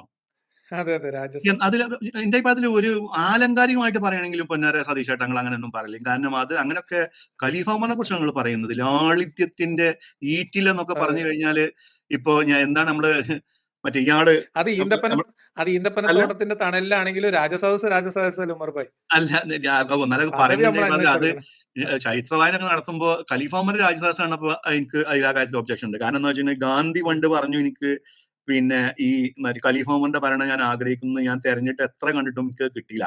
പിന്നെ കുറെ ഞാൻ തെരഞ്ഞു പോയപ്പോ വേറൊരു സംഗതിയാണ് ഗാന്ധി പറഞ്ഞത്. അതായത് അവരുടെ ലാളിത്യത്തെ കുറിച്ച്, അതായത് ഇപ്പൊ ഈ അബൂബക്കറിന്റെയും ഉമ്മറിന്റെ ഒക്കെ ഒരു ലളിതമായിട്ടുള്ള ജീവിതത്തിനെ കുറിച്ചാണ്. അതായത് അത്ര അതിന്റെ ആ ഒരു മറ്റെന്താ അതിന്റെ ഒരു മൂർധന്യ അവസ്ഥയിൽ പോലും ഇസ്ലാം മൊത്തം ലോകം കീഴടക്കിയാൽ പോലും വളരെ പിന്നെ എന്താ പറയാ വളരെ ലാളിത്യത്തിൽ ജീവിച്ച ഒരു ഖലീഫ ഉമറിനെയാണ് നമ്മൾ ഇസ്ലാമിക ഗ്രന്ഥങ്ങളിൽ പരിചയപ്പെടുന്നത്. അപ്പൊ അങ്ങനെ ഒരു ആര്യസദസ് എന്ന് പറയുമ്പോൾ അത് വലിയ വിടലാണ്. കാരണം അത് ആ ഖലീഫ ഉമറിന് ചേർന്ന ഒരു സംഗതിയല്ല. മൂപ്പരുണ്ടെന്നുണ്ടെങ്കിൽ മൂപ്പർക്ക് ദേഷ്യം വരും. കാരണം മൂപ്പർക്ക് ദേഷ്യം വന്നു കഴിഞ്ഞാൽ ഗവർണറെ പിടിച്ച് വരെ മൂപ്പര് അടിച്ചിട്ടുണ്ടെന്ന് പറയേണ്ടത് പണ്ട്. നിസാരക്കാരനായ ഉമറല്ല. അപ്പൊ പിന്നെ അത് ഉമറിന്റെ സദസ്സിൽ കഥ പറയാൻ പറ്റുന്ന വേറൊരു അവസരം വരാനുണ്ട് നമുക്ക് ഇനി. അതല്ല. അപ്പൊ മൂപ്പരയിൽ ബാക്കി പറയുന്ന കാര്യങ്ങൾ എന്താണ് എന്നിട്ട് മൂപ്പര് അത് ബാക്കി നമുക്ക് നമുക്ക് കേൾക്കാം. കേൾക്കാം എന്നാലും നമുക്ക് ധാരണ ഉള്ളത്. അന്നത്തെ രാജസദസ്സിൽ ഒരു വനിത ഉണ്ടായിരുന്നു. ആ വനിത എഴുന്നേറ്റ് നിന്ന് അതിനെ ഒരു സ്ത്രീ ചോദ്യം ചെയ്തു. മഹർ കുറയ്ക്കാൻ ഭരണാധികാരത്തിക്ക് അധികാരമില്ല, അത് പ്രവാചകൻ നിശ്ചയിച്ചിട്ടുള്ളതാണ് മഹർ, അത് കുറയ്ക്കാൻ പാടില്ല എന്ന് പറഞ്ഞു. പലരും ആ സ്ത്രീയെ വിമർശിച്ചു. അപ്പോൾ അതിന് മറുപടി പറഞ്ഞത് ഖലീഫ ഉമറാണ്. ഖലീഫ ഉമർ നീതിമാനായ ഭരണാധികാരിയായിരുന്നു, അല്ലേ? നീതിമാനായ ഭരണാധികാരി, ലോകം ഇതുവരെ കണ്ടിട്ടുള്ള ഏറ്റവും നീതിമാനായ ഭരണാധികാരികളുടെ മുൻപിലുണ്ടായിരുന്ന ആളാണ് ഖലീഫ ഉമർ. പറഞ്ഞു അവര് പറഞ്ഞതാണ് ശരി, നിങ്ങൾ പറയുന്നതല്ല. നമുക്ക് ഭരണകൂടത്തിന് മഹർ കുറയ്ക്കാനുള്ള അവകാശമില്ല എന്ന് തീർപ്പുണ്ടാക്കി. അപ്പോൾ ഖലീഫ ഉമറിന്റെ രാജസദസ്സിൽ പോലും സ്ത്രീകൾക്ക് പറയാനുള്ള അവകാശമുണ്ടായിരുന്നു. അദ്ദേഹം ഭരണാധികാരികളോട് പറഞ്ഞു, പ്രവാചകൻ പറഞ്ഞു, എന്താ ഭരണാധികാരികളോട് പറഞ്ഞത്? നിങ്ങൾ കൂടിയാലോചനകൾക്ക് ചർച്ചകൾക്ക് ശേഷം വേണം തീരുമാനമെടുക്കാൻ, ഒറ്റയ്ക്ക് തീരുമാനങ്ങൾ എടുക്കരുത്. ഇന്ന് ഏകാധിപതികളായ ഭരണാധികാരികൾ ലോകത്തെമ്പാടും ഒറ്റയ്ക്ക് തീരുമാനങ്ങൾ എടുത്ത് ഭരിക്കുമ്പോൾ പ്രവാചകൻ പറഞ്ഞു ഭരണാധികാരികൾ ഒറ്റയ്ക്ക് തീരുമാനമെടുക്കരുത്, കൂടിയാലോചനകൾക്ക് ശേഷം, നിരന്തരമായ ചർച്ചകൾക്ക് ശേഷമേ തീരുമാനങ്ങൾ എടുക്കാൻ പാടുള്ളൂ. ഉഹദ് യുദ്ധത്തിൽ ഒരു ചെറുപ്പക്കാരൻ പ്രവാചകനെടുത്തൊരു തീരുമാനത്തെ ചോദ്യം ചെയ്തു, അത് ശരിയല്ല എന്ന് പറഞ്ഞു. അപ്പൊ പ്രവാചകൻ അത് അംഗീകരിച്ചു. അയാൾ പറഞ്ഞതാണ് ശരി, അയാൾ എന്നെ തിരുത്തി. അയാളുടെ ആശയം മറ്റുള്ളവർ പറയുന്നത് കൂടി കേൾക്കണം, മറ്റുള്ളവരുടെ ആശയങ്ങൾ കൂടി കേൾക്കണം. നമ്മൾ ഏകപക്ഷീയമായി നമ്മുടെ തീരുമാനങ്ങൾ ഒരു ഭരണാധികാരിയും മറ്റുള്ളവരുടെ മീതെ അടിച്ചേൽപ്പിക്കരുത്. അതിനേക്കാൾ വലിയ ജനാധിപത്യ ബോധം എന്താണ്? ഏറ്റവും വലിയ ജനാധിപത്യ ബോധം എന്നെ പലപ്പോഴും വിസ്മയിച്ചിട്ടുള്ളത് മറ്റൊന്നാണ്. കുറെ പറഞ്ഞു ഇപ്പൊ കഴിയുമ്പോൾ മറന്നു ഈ പോകും. വിസ്മയം ഒന്ന് പറഞ്ഞു, ഈ വിസ്മയം തന്നെ നമുക്കൊന്ന് പറയാം. ഇതില് വേറെ സംഗതി എന്നാ ഇപ്പൊ സതീഷ് ഈ മൂപ്പരുടെ ഒരു വായനന്റെ ഒരു പ്രശ്നം പറഞ്ഞാൽ നല്ല പരന്ന വായനയുള്ള ഒരു മനുഷ്യനാണ്. പക്ഷെ ഇപ്പൊ അതിൽ മൂപ്പര് ഇസ്ലാമിനെ വായിച്ചിട്ടില്ല, അല്ലെങ്കിൽ മൂപ്പര് ഒന്നെങ്കിൽ മൂപ്പര് ഇസ്ലാമിനെ കുറിച്ച് മൂപ്പര് ആ രീതിയിൽ വായിച്ചില്ല, അല്ലെങ്കിൽ മൂപ്പര് ആർക്കോ വേണ്ടിയിട്ട് അങ്ങനെ ഇതുപോലുള്ള ഒരു വായന നടത്തുന്നത്. ഇത് ഏതെങ്കിലും ഒന്നായിരിക്കും. മൂപ്പര് വായിച്ചില്ല നമുക്ക് പറയാൻ പറ്റില്ല, കാരണം തീർച്ചയായിട്ടും അയാൾ ഒരുപാട് പുസ്തകങ്ങളെ കുറിച്ച് സംസാരിക്കുന്നതാണ്. ഖുറാനും അതിന്റെ ടെക്സ്റ്റുകളൊക്കെ മൂപ്പര് ചിലപ്പോൾ ഇങ്ങനെ ഒന്ന് ചെറുതായിട്ട് ഇങ്ങനെ വായിച്ചു പോയിട്ടുണ്ടാവും. അപ്പൊ ഇതിൽ പറയുന്ന ഒരു പ്രശ്നം എന്താ വെച്ചിട്ടുണ്ടെങ്കിൽ, ഇപ്പൊ ഈ ഒരു മറ്റേ ഖലീഫ ഉമറിന്റെ കാര്യത്തിൽ മൂപ്പര് പറയുന്ന ഒരു കാര്യം കേട്ടല്ലോ, അത് ആളുകളോട് മൂപ്പര് പറയുന്നത്, അല്ലെങ്കിൽ മൂപ്പർക്ക് പറഞ്ഞു കൊടുത്ത ആളുകള് അത് ഖലീഫ ഉമർ എടുത്തൊരു തീരുമാനമായിട്ടല്ല മൂപ്പര് അതിനെ അവതരിപ്പിക്കുന്നത്. നിങ്ങൾ ശ്രദ്ധിച്ചോ? അതെ അതെ അതെ. മൂപ്പരുടെ രാജസദസ്സില് മൂപ്പര ശിങ്കടികള് മൂപ്പരുടെ അഡ്വൈസേഴ്സ് ഒക്കെ പറഞ്ഞതുപോലുള്ളൊരു അതിനെ ബേസ് ചെയ്തിട്ട് ഒരു തീരുമാനം എടുത്തപ്പോ എന്ന രീതിയിലാണ് മൂപ്പര് കാര്യങ്ങൾ അവതരിപ്പിക്കുന്നത്. അപ്പൊ പിന്നെ ഖലീഫ ഉമർ പറഞ്ഞു. സത്യത്തിൽ ഈ തീരുമാനം എടുത്തത് ഖലീഫ ഉമറാണ്. ഈ മാറേണ്ട കാര്യത്തിൽ. കാരണം ലിയാഖത്ത് ഭായി ആ കാലഘട്ടങ്ങളിലൊക്കെ ഇതിന്റെ ഒരു പ്രശ്നം എന്താ അറിയോ, ഇത് ഇന്ന് നിങ്ങൾ ഫിഖ് ഗ്രന്ഥങ്ങളിലൊക്കെ പോയി കഴിഞ്ഞു കഴിഞ്ഞാൽ ഈ ഒരു ഇതിനെ കുറിച്ചുള്ള ഒരു പ്രസ്താവന നിങ്ങൾക്ക് കാണാൻ പറ്റും. അതായത് ഇപ്പോ ഈ മാറിന്റെ വിഷയത്തിൽ കൂടുതൽ ചോദിക്കരുത് എന്നുള്ളത്. അപ്പോ ഇതിൽ നമ്മൾ ആ ഒരു കാലഘട്ടങ്ങളിൽ അറേബ്യയിലേക്ക് നമ്മൾ പോയി കഴിഞ്ഞു കഴിഞ്ഞാൽ ലിയാഖത്ത് ഭായി, ഇവര് ഈ സ്ത്രീകൾ സത്യത്തിൽ ഈ മാറിന്റെ കാര്യത്തിൽ നമ്മൾ ഇതുവരെ കൂടുതൽ ചോദിക്കുന്നത്, അത് കൂടുതൽ ചോദിക്കുന്നുണ്ട് നമ്മൾ എങ്ങനെയാണ്, ഞാൻ പറയുന്നത് കേൾക്കുന്നുണ്ടോ? കേൾക്കാം കേൾക്കാം. ഈ മാറിന്റെ വിഷയത്തിൽ ആ കാലഘട്ടങ്ങളിൽ ഇന്നും അറബ് രാജ്യങ്ങളില് എന്താണ് നമ്മൾ കേൾക്കുന്ന ഒരു സംഗതി, സ്ത്രീകൾ വീട്ടിലിരിക്കുകയാണ്. കാരണം എന്താണെന്ന് വെച്ച് കഴിഞ്ഞിട്ടുണ്ടെങ്കിൽ ഈ മാറിന്റെ കാര്യത്തിൽ അവർ കടുംപിടുത്തം പിടിക്കുകയാണ്. ഇപ്പോ മൊറോക്കോ പോലുള്ള പട്ടിണി രാജ്യങ്ങളിൽ പോലും സ്ത്രീകള് പുരുഷനോട് കൂടുതൽ, ഇപ്പൊ ഇവിടുത്തെ സ്ത്രീധനത്തെ നമ്മൾ കുറ്റം പറഞ്ഞിട്ടുള്ള ഈ ഇസ്ലാമിലെ മാറിനെ സ്ഥാപിക്കാൻ ശ്രമിക്കുന്നത്. പക്ഷെ എന്താ അറബ് രാജ്യങ്ങൾ സംഭവിക്കുന്നത് എന്താണ്, ഇവര് ഈ അവിടുത്തെ ആളുകൾക്ക് താങ്ങാൻ പറ്റാത്ത അത്രയും പൈസ ചോദിക്കുന്നതിന് മറ്റ് അറബ് രാജ്യങ്ങളിലുള്ള അയൽ രാജ്യങ്ങളിലൊക്കെ ഉള്ള ആളുകളൊക്കെ കാര്യം ചിലപ്പോൾ കെട്ടിക്കൊണ്ടുപോകും. സാധാരണക്കാർ കല്യാണം കഴിക്കാൻ പറ്റുന്നില്ല. കാരണം ഇപ്പൊ ഞാൻ അറിഞ്ഞത് ഇപ്പൊ ഈ ഇവിടെ നമ്മുടെ സാധാരണ ഇപ്പൊ ഈ പിന്നെ മൊറോക്കോ പോലുള്ള രാജ്യങ്ങളിൽ പോലും ഇവര് $10,000-20,000 ഒക്കെ പിന്നെ ഞാൻ എന്റെ ഒരു ഓർമ്മയിൽ ഞാൻ പറയാണ്. അപ്പൊ ഒരുപാട് പൈസ ഇവര് ചോദിക്കുന്നതുകൊണ്ട് തന്നെ സാധാരണക്കാരൻ ആണിന് കല്യാണം കഴിക്കാൻ പറ്റുന്നില്ല, ഈ ഒരു കൂടുതൽ പൈസ ചോദിച്ചുകൊണ്ട് തന്നെ. അപ്പൊ ആ കാലഘട്ടങ്ങളിൽ പലതരം വിവാഹങ്ങൾ ആ കാലഘട്ടങ്ങളിൽ അരങ്ങേറുന്നുണ്ട്. അതിലുള്ള ഒരു വിവാഹം മുഹമ്മദ് അത് മൂപ്പരുടെ ജീവിതത്തിലേക്ക് പകർത്തി എന്ന് മാത്രമേ ഉള്ളൂ. അപ്പോ ഖലീഫ ഉമറിന്റെ ഒരു കാലഘട്ടം വന്നപ്പോൾ സ്ത്രീകൾ ഇങ്ങനെ വന്നിട്ട് ഇവര് ഈ പൈസ കണ്ടമാനം ചോദിച്ചപ്പോൾ ഒരു പക്ഷേ അയാൾ ആ വിഷയത്തിൽ പറഞ്ഞു, നിങ്ങൾ മാറിന്റെ കാര്യത്തിൽ ഇങ്ങനെ എക്സാജറേറ്റ് ചെയ്യല്ലേ, അത് ഒരു മാറിന്റെ കാര്യത്തിൽ മിതത്വം പാലിക്കണം എന്ന് പറയുമ്പോൾ മൂപ്പര് ഒരു പൈസ മൂപ്പര് തന്നെ നിശ്ചയിക്കുകയാണ്. ആ നിശ്ചയിക്കുന്ന സമയത്താണ് ഒരു സ്ത്രീ ഇത് കേട്ടിട്ട് പറയുന്നത്, ഒരു ഖുറാനിലൊരു ആയത്ത് എന്റെ ഓർമ്മയിൽ, നിങ്ങൾ ഒരു കൂമ്പാരം തന്നെ നിങ്ങൾ ഒരു സ്ത്രീക്ക് നിങ്ങൾ കൊടുത്തു കഴിഞ്ഞാലും അത് മടക്കി ചോദിക്കരുത്. നല്ല കാര്യമാണ്, അങ്ങനെ അതിനൊക്കെ നമ്മൾ ആ രീതിയിൽ തന്നെ നമ്മൾ ഉൾക്കൊള്ളണം. അത് നിങ്ങൾ തിരിച്ചു വാങ്ങരുത് എന്നുള്ള ഒരു ഖുറാനിക ആയത്തുണ്ട്. അപ്പോഴാണ് ഈ ഇത്രയും വലിയ പിന്നെ വിവരവും വിദ്യാഭ്യാസമുള്ള ഉമ്മർ മറ്റേ ഇൽമിന്റെ അങ്ങേ കട്ടകളും ഒരു ഖുറാനൊക്കെ ഫുള്ള് പഠിച്ചാണ് മൂപ്പര്. ആ സമയത്ത് മറന്നു കാണും ചിലപ്പോൾ ഈ സംഗതിയൊക്കെ. അപ്പൊ മൂപ്പര് പറഞ്ഞ ആ സ്ത്രീ പറഞ്ഞത് ശരിയാണ്. അപ്പൊ സതീഷ് ചേട്ടനോട് നമുക്ക് പറയാനുള്ളത് എന്താ വെച്ചാല്, ഈ തീരുമാനം എടുത്തത് മൂപ്പരുടെ ശിങ്കിളികളല്ല, മൂപ്പര് തന്നെയാണ് ആ കാര്യത്തിൽ അഭിപ്രായം പറഞ്ഞത്. പിന്നെ മൂപ്പര് ഈ പറഞ്ഞതുപോലെ തന്നെ അതിലൊരു തിരുത്തലുകൾ ഉണ്ടായി ആ വിഷയത്തിൽ എന്നുള്ളതാണ്. കാരണം സ്ത്രീകൾ ഇന്ന് ഇന്ത്യയിൽ നമ്മൾ ഈ സ്ത്രീധനത്തെ കുറിച്ച് നമ്മൾ സ്ത്രീയെ ധനമായി സ്വീകരിക്കുന്നത് പോലെ തന്നെ അറേബ്യയിലുള്ള ഏറ്റവും വലിയ പ്രശ്നം, എന്റെ സതീഷ് ചേട്ടൻ ആ രീതിയിൽ ഒരു ചൈത്രവായന നടത്തണം, സ്ത്രീകൾ ഉയർന്ന തുക ആണിനോട് ചോദിക്കുന്നു എന്നുള്ളതാണ്. രണ്ടാണെങ്കിലും തെറ്റാണ്, അല്ലേ ലിയാഖത്ത് ഭായി? ഞാൻ അങ്ങനെയാണ് അതിനെ കാണുന്നത്. തീർച്ചയായിട്ടും. അല്ലെ, ഞാൻ വേറൊരു കാര്യം പറയാം. അതായത് ഒന്നാമത്തെ കാര്യം, മഹർ നിശ്ചയിക്കാൻ വേണ്ടിയിട്ട് അല്ലെങ്കിൽ മഹർ അങ്ങനെ സ്ത്രീകൾക്ക് എന്തും പിന്നെ ചെയ്യാം, എത്ര വേണേലും ചോദിക്കാം എന്നുള്ളതിനെ രണ്ട് രീതിയിൽ നമ്മൾ അനലൈസ് ചെയ്യാം. ഒന്ന്, ഇസ്ലാമിനകത്ത് ഒരു മാക്സിമം ലിമിറ്റ് മുഹമ്മദ് നബി കട്ട് ഓഫ് ആയിട്ട് സെറ്റ് ചെയ്ത് വെച്ചിട്ടില്ല എന്നുള്ളൊരു മാക്സിമം ലിമിറ്റ് ഒന്നും എന്താ പറയാ ഫിക്സ് ചെയ്തിട്ടില്ല എന്നുള്ളത് ശരിയാണ്. പക്ഷെ മുഹമ്മദ് നബിയുടെ ഹദീസുകൾ ഉദ്ധരിച്ചുകൊണ്ട് പല പണ്ഡിതന്മാരും വളരെ കൃത്യമായിട്ട് അതിൽ മിതത്വം വേണമെന്നും അത് ഏറ്റവും ലളിതമായിരിക്കണമെന്നും ഏറ്റവും സിമ്പിൾ ആയിട്ടുള്ളതായിരിക്കണം എന്നും ക്ലിയർ ആയിട്ട് പറഞ്ഞിട്ടുണ്ട്. അപ്പോ അതിന് പല പണ്ഡിതന്മാരും അത് വെച്ചിട്ട് മിനിമം കണക്കും മാക്സിമം കണക്കും ഒക്കെ പറഞ്ഞു വെച്ചിട്ട് ഉള്ള പണ്ഡിതന്മാരുണ്ട്. കർമ്മശാസ്ത്ര ഗ്രന്ഥങ്ങളിലൊക്കെ അതിന് കൃത്യമായിട്ടുള്ള മാർഗരേഖ ഉണ്ട്. അതേ സമയത്ത് ഇനി ഒരു സ്ത്രീ അതിനെ മറികടന്നുകൊണ്ട്, ഇപ്പൊ മുഹമ്മദ് നബി അങ്ങനെ ഒരു അപ്പർ ലിമിറ്റ് വെച്ചിട്ടില്ല, അതുകൊണ്ട് എനിക്ക് തോന്നിയ പോലെ മഹർ വാങ്ങും എന്ന് പറഞ്ഞാൽ അതിന്റെ അർത്ഥം ആ സ്ത്രീ സ്വന്തം ശരീരത്തെ വിലപേശുന്നു എന്നാണ്. ഒരു റിലേഷൻഷിപ്പിന് വേണ്ടി ശരീരം വെച്ച് വിലപേശാണ്. വാല്യുവേഷൻ പറഞ്ഞത് നമുക്ക് മഹർ എവിടെ നിന്ന് ലിയാഖത്ത് ഭായി നമ്മൾ ആ വാക്ക് ഇപ്പൊ ലിയാഖത്ത് ഭായി ആ വാക്ക് പറയുമ്പോൾ പോലും നിങ്ങൾ ഖുറാനിലേക്ക് മടങ്ങണം. 4:24 പറയുന്നത് സുഖം അനുഭവിക്കാൻ കൊടുക്കുന്ന ഒരു കൂലി, അല്ലെങ്കിൽ നിങ്ങൾ വിവാഹത്തിലേക്ക് നിങ്ങൾ എൻ്റർ അത് ചെയ്യുമ്പോൾ പറഞ്ഞു മംഗളം നിങ്ങൾ ആ പറഞ്ഞുറപ്പിച്ചിട്ട് എന്നാണ് അവരോട് സംസാരിച്ച് പറഞ്ഞുറപ്പിച്ചിട്ട് സെറ്റിൽ അതെ അതെ ചെയ്യുന്നത്. അതെ അതെ അതെ അതെ പറഞ്ഞുറപ്പിച്ച തുക എന്നാണ്. അപ്പൊ ഈ പറഞ്ഞുറപ്പിച്ച പറഞ്ഞുറപ്പിച്ച തുക തുക ഒരു സ്ത്രീ തീരുമാനിക്കുകയാണെങ്കിൽ, ഇതിനിപ്പോ ഒരു സ്ത്രീ ശാരീരിക ബന്ധത്തിൽ ഏർപ്പെടുന്നതിന് പണം ചോദിക്കുമ്പോൾ അതിൽ അമിതമായിട്ടുള്ള തുക ചോദിക്കുക എന്നൊരവസ്ഥക്ക് നമ്മുടെ നാട്ടിൽ എന്താ പറയാ? ഇത് ഏത് ഏത് പിന്നെ നമ്മൾ ഏത് രീതിയിൽ പരിഗണിച്ചാലും മഹർ അങ്ങേയറ്റം വൃത്തികെട്ട ഒരു ഏർപ്പാടാണ്. വൃത്തികെട്ട ഒന്നാമത്തെ കാര്യം. ഏർപ്പാടാണ്. അതെ രണ്ടാമത്തെ കാര്യം ഞാൻ ചോദിക്കുന്നത് വിവാഹം എന്നതാണല്ലോ ഇപ്പൊ മഹർ എന്നുകൊണ്ട് ഇവർ ഉദ്ദേശിക്കാൻ യെസ് പോകുന്നത്. യെസ് ഞാൻ ചോദിക്കുന്നത് ഒരു മനുഷ്യൻ കുടുംബമായിട്ട് ജീവിക്കാൻ വേണ്ടി ഒരു ഇണയെ തെരയുന്നു. അതൊരു സ്ത്രീ ആവട്ടെ പുരുഷനാവട്ടെ. അപ്പൊ തനിക്കൊത്ത ഒരു ഇണയെ തെരഞ്ഞെടുക്കുകയും ഇനിയിപ്പോ പരമ്പരാഗത രീതിയിലുള്ള ഒരു കല്യാണം വെച്ചിട്ട് നമ്മൾ ആലോചിച്ചാൽ പോലും ഒരു പുരുഷൻ ഒരു സ്ത്രീയെ കല്യാണം കഴിക്കണമെന്ന് ആലോചിക്കുന്നു, അതിന് കുടുംബമായിട്ട് ജീവിക്കണമെന്ന് ആഗ്രഹിക്കുന്നു, അനുയോജ്യമായിട്ടുള്ള ഒരു വരനെ അല്ലെങ്കിൽ വധുവിനെ കണ്ടെത്തുന്നു, അവർ തമ്മിൽ കല്യാണം കഴിക്കാൻ വേണ്ടി തീരുമാനിക്കുന്നിടത്ത് എന്താണ് ഈ പണം വെച്ചിട്ടുള്ള ഒരു പകര കച്ചവടം അവിടെ? അവിടെ എങ്ങനെയാ സ്ത്രീ ശരീരത്തിന് പകരം പണം നിശ്ചയിക്കുന്ന ഏർപ്പാട് വരുന്നത്? അതെ അതെങ്ങനെയാണ് ഒരു മഹത്തരമായ ഏർപ്പാടാവുന്നത്? പണത്തിന് വേണ്ടിയിട്ട് ഒരു പ്രൈവറ്റ് പാർട്ട് വെക്കുക എന്ന് പറയുന്നത് അത് ആണാണെങ്കിലും പെണ്ണാണെങ്കിലും അത് അവരുടെ ആത്മാഭിമാനത്തെ ചോദ്യം ചെയ്യല്ലേ ലിയാഖത്ത് ഭായി? തീർച്ചയായിട്ടും അതാ ഞാൻ പറഞ്ഞത്. സ്ത്രീ ശരീരത്തെ വില പറഞ്ഞ് വിൽക്കുന്ന ഏർപ്പാട് നമ്മൾ പറയും. അതെ പൊള്ളാച്ചി ചന്തയിലെ മാടല്ല പെണ്ണ് വില ചൊല്ലി വാങ്ങുവതും ശരിയല്ല എന്ന് പറഞ്ഞ പണ്ടൊരു പാട്ടുണ്ട്. ആ ഏഹ് ഇവ ഏഹ് അപ്പൊ അത് സ്ത്രീധനത്തിനെതിരെ ഉള്ള പാട്ടാണ്. അപ്പൊ ഞാൻ ആ ചെറിയ പ്രായത്തിൽ അത് ആലോചിച്ചിട്ടുണ്ട്. പെണ്ണിനെ വില പറഞ്ഞു വാങ്ങുകയല്ലല്ലോ ശരിക്കും നമ്മുടെ സ്ത്രീധനത്തിൽ കഥ എന്ന് പറഞ്ഞത് ആണിനെ വില കൊടുത്ത് വാങ്ങാണ്. അതെ അതെ അതെ അതെ അതെ ആണ് വില കൊടുത്ത് മനസ്സിലായോ? വാങ്ങുന്നത്. അതായത് അതെ യെസ് ആണിനെ വില കൊടുത്ത് വാങ്ങാണ്.